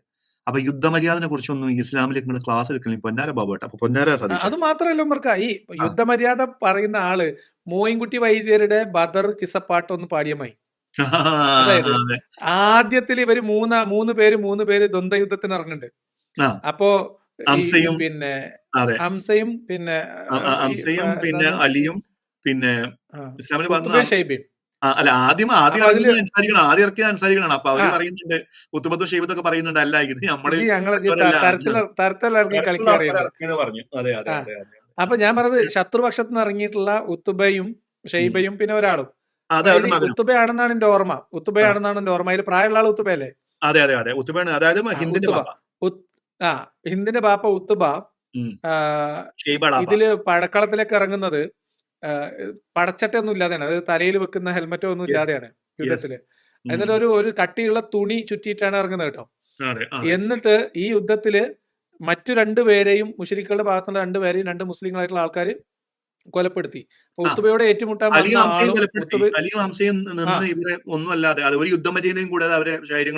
അതാ പറഞ്ഞ. അപ്പൊ ദ്വന്ദ്വ യുദ്ധത്തിന് ഇറങ്ങി രണ്ടുപേർ വിജയിച്ചു, മൂന്നാമൻ തോൽക്കും എന്ന ഘട്ടത്തിൽ മാറി നിന്ന 2 പേര് കാളാമ്പുളം വെട്ടിയിട്ടാണ് ഉത്തുബയെ കൊലപ്പെടുത്തിയത്. ഹിന്ദിന്റെ ബാപ്പയാണ് പിന്നെ ഹംസയും അലിയും ഒരു യുദ്ധമര്യാദയും കൂടെ ഒരു മനുഷ്യനെ വെട്ടി ചിന്ന ഭിന്നം ആക്കിയിട്ട് എന്ത് യുദ്ധമര്യാദ എന്നാണ് ഇവർ പറയുന്നത്? ഇവരുടെ ചരിത്രത്തിൽ ആദ്യമായിട്ട് യുദ്ധം നടന്നു എന്ന് പറയപ്പെടുന്ന ബദറിലെ ആദ്യത്തെ ഏറ്റുമുട്ടൽ രംഗം. അക്കാലത്തെ യുദ്ധരീതികളിൽ ദ്വന്ദ്വ യുദ്ധത്തിന് ഇറങ്ങുന്നു, ആളുകൾ 2 പക്ഷത്ത് നിന്ന് ഇറങ്ങുന്നു, ഓരോരുത്തർ അവരവരെ എതിരാളികളെ നേരിടുന്നു, അതിൽ ജയിക്കുന്നവർ ജയിക്കുന്നു. ഇതാണ് അവിടുത്തെ യുദ്ധനീതി എന്നിരിക്കെ ഉത്തബയുടെ തന്റെ എതിരാളിയെ വെട്ടി കാലിന് പരിക്കേൽക്കുന്നു, എഴുന്നേക്കാൻ പറ്റാത്തൊരവസ്ഥയുണ്ടെന്ന് കാണുന്നതോടുകൂടി മാറി നിൽക്കുന്ന 2 പേർ യാതൊരു യുദ്ധമര്യാദയും യുദ്ധനീതിയും ഇല്ലാതെ ഇറങ്ങി 3 പേര് വട്ടത്തിൽ നിന്നിട്ടാണ് ഉത്തബയെ വെട്ടിക്കൂട്ടിയത്. എന്നിട്ട് ആ കഥയാണ് യുദ്ധമര്യാദ യുദ്ധനീതി എന്നൊക്കെ പറഞ്ഞ മനുഷ്യന്മാരെ ചിരിപ്പിക്കല്ലേ സതീശേട്ട എന്ന് മാത്രമാണ് ആ കാര്യത്തിൽ. സതീശേട്ട വീണ്ടും പറയട്ടെ, എത്രയോ ചരിത്ര പുസ്തകങ്ങളുണ്ട്, നിങ്ങൾക്ക് ഏറ്റവും എളുപ്പത്തിൽ കിട്ടുന്ന 6 പതിപ്പിന്റെ തേജസ് ബുക്കാണ് ഇറക്കുന്നു ഈ പറയുന്നത്. 100 വായിക്കട്ടെ, 200 പേജുള്ളൂ. മറ്റുള്ളവരെ വിടല് കേട്ടാണ് ഇങ്ങനെ പറയും ബാബുട്ടാ. സോറി സതീശേട്ട, എഴുതി കൊടുത്ത ബാക്കിൽ ഇരുന്നിട്ട് നോക്കുന്നുണ്ട്, ഒരു കൺഫർമേഷന് വേണ്ടിട്ട് ഇങ്ങനെ പുറകിലോട്ട് നോക്കിയിട്ട് 622 അല്ലേ എന്നൊക്കെ ചോദിക്കുന്നുണ്ട്. അതെന്തായാലും നല്ലൊരു ഇതായിട്ട്. ബാക്കി യുദ്ധ തടവുകാരനോട് അവനെ പീഡിപ്പിക്കരുതെന്നാണ് പറഞ്ഞിരിക്കുന്നത്. അവനോട് മാന്യമായി പെരുമാറണം. പീഡിപ്പിക്കരുതാണ് പറഞ്ഞു. അതായത് യുദ്ധ തടവുകാരനെ പീഡിപ്പിക്കരുതെന്നാണ്. തടവുകാരിയെ പീഡിപ്പിക്കാം, തടവുകാരെ പീഡിപ്പിക്കാം, അത് വേറെ വിഷയം. തടവുകാരനെ ബിൻ അംർ പേര് ഒന്നുകൂടെ പറഞ്ഞുതരാം. അത് സൗദ സ്വന്തം മുഹമ്മദിന്റെ സ്വന്തം ഭാര്യയുടെ മുഖത്ത് നോക്കി ചോദിക്കുകയാണ്, നിനക്ക് വീരമൃത്യു ഭരിക്കാമായിരുന്നില്ലേ എന്ന്. കാരണം അയാൾ ആ രീതിയിൽ കൈകാര്യം ചെയ്തിട്ടാണ് ഒരു യുദ്ധത്തില്. ഓക്കെ, തടവുകാരനൊക്കെ പിന്നെ അലിയൊക്കെ എന്താ ചെയ്തെന്നുള്ള ഹദീസൊക്കെ ഉണ്ട്. സൂക്ഷ്മത എന്തായാലും എനിക്ക് ഇഷ്ടപ്പെട്ടു. അതായത് തടവുകാരെ പീഡിപ്പിക്കരുതെന്നല്ല, തടവുകാരനെ പീഡിപ്പിക്കരുത്. യുദ്ധത്തിൽ കൊല ചെയ്യപ്പെടുന്ന ശവശരീരങ്ങളോട് പോലും ആദരവ് കാണിക്കണം. പഠിച്ചോനെ. ഉഫ്. ബദറിൽ കൊലപ്പെടുത്തിയ മൃതശരീരങ്ങൾ, ഛിന്ന ഭിന്നമാക്കപ്പെട്ട മൃതശരീരങ്ങളെ ആ ഭാഗത്തുണ്ടായിരുന്നതിൽ ഏറ്റവും മലിനമായ ഒരു പൊട്ടക്കിണറ്റിലേക്ക് വലിച്ചിട്ടിട്ട് അതിന്റെ കരയിൽ നിന്നിട്ട് അകത്തോട്ട് നോക്കി ആക്രോശിച്ച മഹാനാണ് മുഹമ്മദ്. 3 ദിവസം തമ്പടിച്ച് നിന്നു, എന്നിട്ട് ആ കിണറിനെ ശപിച്ചു എന്ന് പറയുന്നത്. 3 ദിവസം തമ്പടിച്ച് ബദറിലെ എന്താ ഇപ്പൊ പൊട്ടക്കിണറ്റിൽ നിങ്ങളൊക്കെ കൊന്നു തള്ളിയിട്ട് ആ കിണറിനെ പോലും ശപിച്ചു എന്നാ പറയുന്നത്. ആ കിണറിലെ മൃതദേഹങ്ങളെ നോക്കി സംസാരിച്ചു സതീശേട്ടാ. കൂടെ നിൽക്കുന്ന ആൾക്കാർ ചോദിച്ചു, കൂടെയുള്ള മരിച്ച ആൾക്കാർ. മരിച്ചുപോയ ഇപ്പൊ മുജാഹിദുകൾ ആൾക്കാര് പറഞ്ഞ മരിച്ചോല് കേൾക്കും എന്ന് വിചാരിച്ചാൽ ശിർക്കാവുന്ന. അപ്പൊ ആ. മുഹമ്മദ് നബി ചെയ്തതോ അതൊക്കെ പ്രീ എന്താ? പ്ലാൻഡ് ആയിരുന്നു. ഞാന് നിങ്ങളെ ശരിയാക്കും എന്ന് അന്ന് ആ ഒട്ടകത്തിന്റെ കുടൽമാലിട്ട് ആ പിന്നെ അന്ന് പറഞ്ഞിട്ടുണ്ട് നിങ്ങളെ കൈകാര്യം അന്ന് നിങ്ങൾക്ക് ഞാൻ പറഞ്ഞതാണ്. കൂട്ടക്കൊല കൊണ്ടുവരുന്നത്. കൂട്ടക്കൊല കൊണ്ടുവരും അന്ന് മറ്റേ കാബാമ്പലത്തിനെ പ്രദക്ഷിണം ചെയ്ത സമയത്ത് പറഞ്ഞു. ആ മറ്റേ സുജൂദിൽ ഇരുന്നുകൊണ്ട് അന്ന് ഒട്ടകമാല ഇട്ട ഉള്ള ആളുകളെ ശപിച്ചു. ആ ഹദീസിന്റെ അവസാനം മുതലാണ് സതീഷേട്ട പറയുന്നത് അങ്ങനെ അവരെ ബദറിലെ പൊട്ടക്കിണറ്റിൽ തള്ളപ്പെട്ടു എന്നുള്ളതാണ്. അബ്ദുല്ലാഹാണെന്ന് തോന്നുന്നു അതിന്റെ നരേഷന്. ഹദീസൊക്കെ വേണമെങ്കിൽ നമുക്ക് സതീഷേട്ടൻ അയച്ചു കൊടുക്കട്ടോ. എടുക്കാം. ഇനി അറ്റ്ലീസ്റ്റ് നിങ്ങൾക്ക് ഇനിയിപ്പോ ഏതെങ്കിലും ഒരു ഇസ്ലാമിക വേദിയിൽ പോകുമ്പോൾ ഉള്ളത് പ്രസംഗിക്ക്. ഇപ്പൊ ഉള്ള കുറച്ച് ഹദീസൊക്കെ ഉണ്ടല്ലോ, ഇപ്പം വിയർപ്പ് തുള്ളികൾ വറ്റും മുമ്പ്, അതൊക്കെ നിങ്ങൾക്ക് എടുത്തോളി. ഈ ഒ ബി വിജയൻ ഹദീസൊക്കെ നമ്മൾ ഫിൽട്ടർ ചെയ്ത് കുട്ടികളെ താലോലിക്കുന്നൊക്കെ പറഞ്ഞ അങ്ങനെയൊക്കെ എഴുതി തന്നാൽ ശ്രദ്ധിക്കണം. അങ്ങനെ നിങ്ങളെ പറ്റിക്കാൻ സാധ്യത ഉണ്ട്. അതുകൊണ്ട് നിങ്ങൾ വേണമെങ്കിൽ നമ്മൾക്ക് തന്നാൽ നമ്മൾ റെഫറൻസ് നോക്കിയിട്ട് പറഞ്ഞുതരാം. ആ ശവശരീരങ്ങളോട് പോലും ആദരവ് കാണിക്കണം എന്ന് പറഞ്ഞു. ലോകം കീഴ്മേൽ മറിയുകയാണ്. ലോകത്തിന് ഇതിന്റെ അപ്പുറത്തേക്ക് പോവുകയാണ്. മനുഷ്യൻ എന്നുള്ള ആ സങ്കല്പം, സ്നേഹം, അനുകമ്പ, കാരുണ്യം, ഇതെല്ലാം മനുഷ്യനിൽ നഷ്ടപ്പെട്ടുകൊണ്ടിരിക്കുന്ന ഒരു കാലത്ത് പ്രവാചക മതം, അതാണ് വിശുദ്ധ ഗ്രന്ഥം ഉയർത്തിപ്പിടിക്കുന്നത്. ആ വിശുദ്ധ ഗ്രന്ഥത്തിന്റെ യഥാർത്ഥ സന്ദേശം ജനങ്ങളിലേക്ക് എത്തിക്കാൻ, എല്ലാവരുടെയും ഹൃദയങ്ങളിലേക്ക് എത്തിക്കാൻ കഴിയണം എന്നുള്ളതാണ് നമ്മൾ ഏറ്റെടുക്കേണ്ട ഏറ്റവും പ്രധാന ദൗത്യം, ഏറ്റവും പ്രധാനപ്പെട്ട മിഷൻ എന്ന് ഞാൻ നിങ്ങളോട് പറയുന്നു. അതിലെ പ്രധാനപ്പെട്ട കാര്യങ്ങൾ. പഠിച്ചോനെ സതീശേട്ടൻ ദൈവത്തിന് ഇറങ്ങാന്നാണ് ഇപ്പൊ പറഞ്ഞതിന്റെ അർത്ഥം. അവന്റെ എന്താ എന്റെ ഇത്രയും ട്രെയിൻഡ് ആയിട്ടുള്ള ഒരാളൊക്കെ ഉണ്ടാവും, ഇവരൊക്കെ യൂസ് ചെയ്തൂടെ അല്ലേ? ഞാൻ പറഞ്ഞത് എനിക്കിത് കേട്ടപ്പോ ഓർമ്മ വരുന്ന എന്താ അറിയോ, എം എം അക്ബർ പണ്ട് പറഞ്ഞേ, ഞാൻ 5ാം ക്ലാസ് മദ്രസയാണ്, KNM-ന്റെ 5ാം ക്ലാസ് മദ്രസയാണ്. അതിന് ശേഷം അതിന്റെ പിന്നെ അറബി കോളേജിന്റെ ഗേറ്റിന്റെ സൈഡിൽ കൂടി പോലും പോകേണ്ട ഒരു അവസ്ഥ എനിക്ക് ഉണ്ടായിട്ടില്ല. പിന്നെ അങ്ങനെ പിന്നെ ഇതൊക്കെ കഴിഞ്ഞു, BA ഫിസിക്സോ കെമിസ്ട്രി എന്താണ്, അപ്പൊ അതൊക്കെ കഴിഞ്ഞ് ഡിഗ്രി ഒക്കെ കഴിഞ്ഞിട്ട് ഇങ്ങനെ ഇരിക്കുന്ന സമയത്താണ് ഖുർആനുമായിട്ട് ബന്ധപ്പെട്ട് കുറച്ച് കാര്യങ്ങളൊക്കെ പഠിച്ച് ദൈവത്തിനെ കുറിച്ചൊക്കെ ഉള്ള. അപ്പൊ ഇത്രയും നല്ലൊരു പ്രൊഡക്റ്റ് കയ്യിൽ ഉണ്ടായിട്ടിട്ട് അത് പ്രചരിപ്പിക്കാൻ ഇറങ്ങിയില്ലെങ്കിൽ ശരിയാവില്ലല്ലോ എന്ന് ആലോചിച്ചിട്ട് അതിന്റെ വിപണി സാധ്യത മനസ്സിലാക്കിയിട്ടാണ് പുള്ളി പുറത്തിറങ്ങിയത്. എന്നതുപോലെ ഇപ്പൊ ഈ KPCC പ്രസിഡന്റ് എന്ന് പറഞ്ഞാലും ഇപ്പൊ പ്രതിപക്ഷ നേതാവ് എന്ന് പറഞ്ഞ് മുഖ്യമന്ത്രി കുപ്പായം തുന്നിയിട്ടത് ഇപ്പൊ കിട്ടുമോ കിട്ടില്ല എന്ന് ഉറപ്പൊന്നുമില്ല. ഈ വെള്ളക്കുപ്പായം വെള്ളത്തുണിന്റെ മുകൾക്ക് നിങ്ങൾ ഒരു വെള്ള തലയിക്കെട്ട് കൂടി വെച്ചാൽ സംഗതി സെറ്റാണ്. നിങ്ങൾ ഈ പറഞ്ഞ ആ മഹത്തായ പ്രവാചക മതത്തിന്റെ പ്രചാരണ പരിപാടിയിൽ നിങ്ങൾക്ക് ഭാഗവാക്കാവുകയും അതുവഴി നിങ്ങൾക്ക് ഹിദായത്തിലാവുകയും അതുവഴി ഒരു പക്ഷേ പ്രവാചക ദൗത്യത്തിന്റെ പ്രചാരകനാകാനൊക്കെ കഴിഞ്ഞാൽ നിങ്ങൾക്ക് അതിൽ കൂടുതൽ പിന്നെ എന്ത് വേണം സുഹൃത്ത്? അതിനേക്കാളും പ്രസക്തിയാണ് മിഡിൽ ഈസ്റ്റ് ഒക്കെ 10 കൊല്ലത്തിന് മുമ്പ് ബുക്ക് ചെയ്യാനും, പിന്നെ യൂറോപ്പ് അമേരിക്ക ഒക്കെ അതൊക്കെ പിന്നെ ബോണസ് ആണ്. അതെ, കേരളത്തിലെ മുഖ്യമന്ത്രി കസേരപ്പോ എന്താ എന്നും സമരവും കരിക്കോടി അതും ഇതൊക്കെ ആയിരിക്കും. സ്വകാര്യത്തില് കോടികൾ നമ്മളെ കയ്യിലെത്തും. ഇപ്പൊ സമ്പത്തില്ലാന്നുണ്ടെങ്കിൽ പ്രസക്തി എത്തൂലേ? എന്തെല്ലാം പല രാജ്യങ്ങളിൽ സഞ്ചരിക്കാം. നല്ലോണം ആലോചിക്കുക. എന്തായാലും ഇപ്പൊ നിങ്ങള് ഇങ്ങനെ ഒരു പണിക്ക് ഇറങ്ങിയ സ്ഥിതിക്ക് ശരിക്കും ആലോചിക്കുന്നത് നല്ലതാണ്. അതിൽ ഏറ്റവും പ്രധാനം കാരുണ്യം തന്നെയാണ്, സ്നേഹമാണ്, അനുകമ്പയാണ് മറ്റുള്ളവരോട്. ഇവിടെ തിരുവേനിയിരിക്കുന്നുണ്ട്. ക്രൈസ്തവ ദർശനത്തിന്റെയും ഏറ്റവും വലിയ മൂല്യവത്തായത് അതാണ്, സ്നേഹമാണ്, അല്ലെ? മറ്റുള്ളവരോടുള്ള അനുകമ്പയാണ്. മതങ്ങളെല്ലാം, പ്രവാചകരായിട്ടുള്ള ആളുകളെല്ലാം എത്ര ഭംഗിയായിട്ടാണ് അവരൊരു ജീവിത ദർശനത്തെ സൃഷ്ടിച്ച് നമ്മുടെ മുമ്പിൽ വെച്ചത്. നമ്മൾ ആ മതങ്ങളെയും മതദർശനങ്ങളെയും പോലും ദുർവ്യാഖ്യാനം ചെയ്ത്, ഭരണകൂടങ്ങളും അധികാര കേന്ദ്രങ്ങളും എല്ലാവരും ദുർവ്യാഖ്യാനം ചെയ്ത് അവരവരുടെ സൗകര്യത്തിനാക്കി മാറ്റുന്ന കാലത്താണ് നാം ജീവിക്കുന്നത്. നമ്മൾ കണ്ടോണ്ടിരിക്കല്ലേ ഇപ്പൊ സതീശേട്ട സ്വന്തം ഇഷ്ടപ്രകാരം ഇങ്ങനെ വ്യാഖ്യാനിച്ച് വിടൽസ് എന്ത് ജാതി വിടല്. മാത്രല്ല ഈ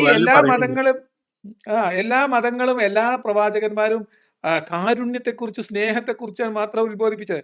പിന്നെ ആകെ ബാക്കിയുള്ള തർക്കം ഇപ്പൊ എന്താ അറിയോ, ഞങ്ങളെ കാരുണ്യാണ് ശരിക്കുള്ള കാരുണ്യം, നിങ്ങളതാണ് ശരിക്കുള്ള കാരുണ്യം. ഇതിന്റെ ഏത് കാരുണ്യാണ് യഥാർത്ഥ കാരുണ്യം എന്ന് അറിയാൻ വേണ്ടിയിട്ടുള്ള തല്ലുമ്പക്കാണ് യുദ്ധം മാത്രമേ നടക്കുന്നുള്ളൂ. അല്ല അതിന്റെ 1000 ഭാഗമായിട്ട് മാത്രമാണ് അത് മനുഷ്യന്മാർ കുറച്ചു ഇങ്ങനെ കാലം മുമ്പൊക്കെ ആണെന്നുണ്ടെങ്കിൽ അതിങ്ങനെ വർത്താനൊക്കെ നടക്കുമ്പോ ചെറുതായിട്ട് തലന്ന് പോകുന്നുള്ളൂ. അല്ല ഇപ്പോഴും ലോകത്ത് നടക്കുന്നത് ആകെ ഇപ്പൊ സുന്നി ഇപ്പൊ മുസ്ലിങ്ങളും ക്രിസ്ത്യാനികളും ഉം. ജൂതന്മാരൊക്കെ തമ്മിൽ ഏറ്റുമുട്ടുന്നത് ആരുടെ കാരുണ്യാണ് ശരിയായ കാരുണ്യം എന്നുള്ള തർക്കം മാത്രമേ അതെ ഉള്ളൂ. അത്രേ അത് ഉള്ളൂ ചെറിയ അത്രേ ഉള്ളൂ. തർക്കമാണല്ലോ അതെ അതെ അതെ അതെ അതെ അതെ. അപ്പൊ സതീഷ് ജീവിതത്തിലാദ്യം. ചേട്ടൻ നേരത്തെ പറഞ്ഞൊരു കാര്യത്തിലേ ഈ മുഹമ്മദിന്റെ ഇപ്പൊ ഈ ഒരു സർവ്വമത സമ്മേളനം മറ്റുള്ള മതം സഹിഷ്ണുതൊക്കെ ഞാൻ ഇങ്ങനെ ഓർമ്മ എന്ന് വെച്ചിട്ടുണ്ടെങ്കിൽ അന്നത്തെ കാലത്ത് ആ കുറേശികളെ മുഹമ്മദിന്റെ മുമ്പിൽ വന്നിട്ട് പറയാണ്, ഉം. മുഹമ്മദേ നീ പറയുന്നതൊക്കെ സ്വീകരിക്കാം, പക്ഷെ നീ ഞങ്ങൾ ദൈവത്തിനെ വിമർശിക്കാതിരുന്നൂടെ എന്ന് പറയുന്ന ആ ഒരു കുറേശികളുടെ ആ ഒരു അവരൊക്കെ പുച്ഛിച്ച് തള്ളുന്നതല്ലേ ഇപ്പൊ ഇയാളുടെ ഈ സ്റ്റേറ്റ്മെന്റ് എന്ന് പറയുന്നത്. അതെ അതെ അതെ. ഏഹ് ഉം. മക്കയിലുണ്ടായിരുന്ന മാത്രല്ല ഹിദായത്തിൽ വെള്ളം ചേർക്കാത്ത പ്രവാചകനെ കുറിച്ച് ഇദ്ദേഹം യഥാർത്ഥത്തിൽ പ്രവാചകൻ നടത്താണ്. പിന്നെ പിന്നെ പിന്നെ പിന്നെ എല്ലാവർക്കും അഭിപ്രായ സ്വാതന്ത്ര്യം കൊടുത്തു. നിങ്ങൾ ഇഷ്ടമുള്ള ഉം. മതം സ്വീകരിച്ചോളി എന്ന് പറഞ്ഞു. ഉം. പിന്നെ എന്തിനാ നബി വന്നത്? അങ്ങനെ തന്നെയല്ലേ ആൾക്കാരെ അതിന്റെ മുമ്പ് ഇവിടെ ജീവിച്ചിരുന്നത്. നബി പറഞ്ഞ എന്താ വെച്ചാല് ഇനി ഇവിടെ മറ്റേ കാളിക്കുട്ടി ഇല്ല, ഇനി നമ്മക്ക് മറ്റേ അയ്യപ്പല്ല, ഇനി നമ്മക്ക് അതില്ല ഇതില്ല, നമ്മക്ക് ഇനി ഒരു വിഗ്രഹം മാത്രം മതി എന്ന് പറയണ. ജോസഫും വിക്രമനും ഒന്നും പാടില്ല. ഒന്നും ഞമ്മക്കൊന്നും വേണ്ട. എല്ലാരും നമുക്ക് ഇനി ലാത്തി ഉസ്യ മനാത്തി ഒന്നും വേണ്ട. കഅബ അമ്പലത്തിൽ നിന്ന് അതിനൊക്കെ പടിയടച്ച് പിണ്ണം വെച്ചിട്ട് ഇനി നമ്മക്ക് അള്ളാഹു മാത്രം മതി എന്ന് പറഞ്ഞ ആളാണ് സതീശേട്ടൻ. ജനിച്ചു വളർന്ന സമുദായത്തിൽ ഉണ്ടായിരുന്ന സമൂഹത്തിന്റെ പ്രധാനപ്പെട്ട ആരാധനാ കേന്ദ്രം പിടിച്ചെടുത്ത് അതില് സ്വന്തക്കാരും ബന്ധുക്കാരും ഉൾപ്പെടുന്ന ബഹുദൈവ ആരാധക സംഘങ്ങൾ ആരാധന നടത്തിയിരുന്ന വിഗ്രഹങ്ങളെ മുഴുവൻ തച്ചുടച്ച് ആ കഅബ പിടിച്ചെടുത്ത് അവർക്ക് അടുത്ത വർഷം മുതൽ ഈ പ്രദേശത്തേക്ക് കടക്കരുത് എന്ന് വിലക്ക് ഏർപ്പെടുത്തിയ ആളാണ് മദീന പാക്റ്റില് എല്ലാവരുടെയും ആരാധനാ സ്വാതന്ത്ര്യം വകവെച്ചു കൊടുത്തിട്ട് ആദ്യത്തെ മികച്ച ഭരണഘടന പടിയടച്ച് പിണ്ഡം വെച്ചു. ഇനി അടുത്ത കൊല്ലം മുതൽ കഅബ അമ്പലത്തിലേക്ക് പ്രവേശിക്കരുത്. അങ്ങനെ പ്രവേശിച്ചു കഴിഞ്ഞാൽ അന്ന് തീരുമാനിച്ചതിന് ഇന്നും വട്ടത്തിൽ റോഡും വെട്ടിട്ട് ഇരിക്കുകയാണ് അവിടെ എഴുതി മക്കി വെച്ചിട്ടുണ്ട്, മദീനയും. മക്കി മദീന എഴുതി വെച്ചിട്ടുണ്ട്. അങ്ങനെ ആ വിലക്കപ്പെട്ട മാസങ്ങൾ കഴിഞ്ഞു കഴിഞ്ഞാൽ നിങ്ങൾ അവരെ കണ്ടെടുത്ത് വെച്ചുകൊണ്ട് ശരിയാക്കണം എന്ന് പറയുന്നതേ ഇവര് ബാബുവേട്ടൻ പറഞ്ഞ് ബാബുവേട്ടനും കാസിമിയും പറഞ്ഞ മാതിരിയൊക്കെ അതിന്റെ ഒക്കെ സാഹചര്യം സന്ദർഭങ്ങൾ തെരഞ്ഞു പോയി കഴിഞ്ഞാൽ നിങ്ങൾക്ക് അതിന്റെ കാര്യങ്ങളൊക്കെ എന്തായാലും സതീഷ് ചേട്ടന്റെ കൺക്ലൂഷനോട് കേട്ടിട്ട് നമുക്ക് നിർത്താം. ആയിക്കോട്ടെ. അതിനെതിരായിട്ടാണ് യഥാർത്ഥ സന്ദേശം, യഥാർത്ഥ ദർശനം എല്ലാവരിലും എത്തിക്കാൻ ഈ ഖുർആൻ ഫെസ്റ്റിന് കഴിയട്ടെ എന്ന് ഞാൻ ആശംസിക്കുന്നു. ഒരുപാട് പേർ സംസാരിക്കാനുണ്ട്. ദീർഘമായി പ്രസംഗിക്കുന്നത് അനൗചിത്യമാണ്. ഈ പരിപാടി സംഘടിപ്പിച്ച പത്തനംതിട്ട ജില്ലാ മഹൽ മെമ്പേഴ്സ് അസോസിയേഷനെ ഞാൻ പ്രത്യേകമായി അഭിനന്ദിക്കുന്നു. ഭിവന്തിരായ അധ്യക്ഷന്റെ നേതൃത്വത്തിൽ നടക്കുന്ന ഈ ചടങ്ങ് എല്ലാ വർഷവും ആവർത്തിക്കപ്പെടട്ടെ.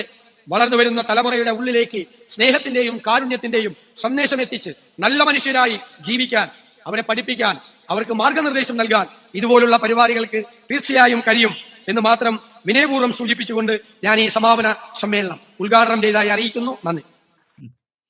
ഉദ്ഘാടിക്കാൻ പോയതായിരുന്നോ? അത് ശരി. എല്ലാ അതെന്തായാലും കൊള്ളാം. സതീഷ് ചേട്ടന്റെ ബീഡൽസ് എല്ലാവിധ ആശംസകളും. ഞാൻ പറഞ്ഞത് ഇത് കൊല്ലം ആക്കേണ്ട, അത് വർഷം അല്ല, നമ്മള് മാസം ആക്കുകയാണ് അല്ല നല്ലത്. ഞാൻ ഈ വീഡിയോ മൂപ്പർക്ക് എത്തിച്ചു കൊടുക്കാൻ വല്ല മാർഗമുണ്ട്? എന്നാ ഞാൻ മൂപ്പർക്ക് എന്തെങ്കിലും മാറ്റം വന്നാലോ? ഇപ്പൊ അറിയാതായിട്ട് പറയണെങ്കിലേ മൂപ്പർ ഇങ്ങനെ വിടേണ്ടത് ചിലപ്പോ എങ്ങനെയുണ്ടല്ലോ യാഗൻ. അത് ചില രാഷ്ട്രീയ ദൗത്യം എന്നുള്ള രീതിയിലായിരിക്കും ഇത്. അതെ അതെ അതെ അതെ അതെ അതെ അതെ.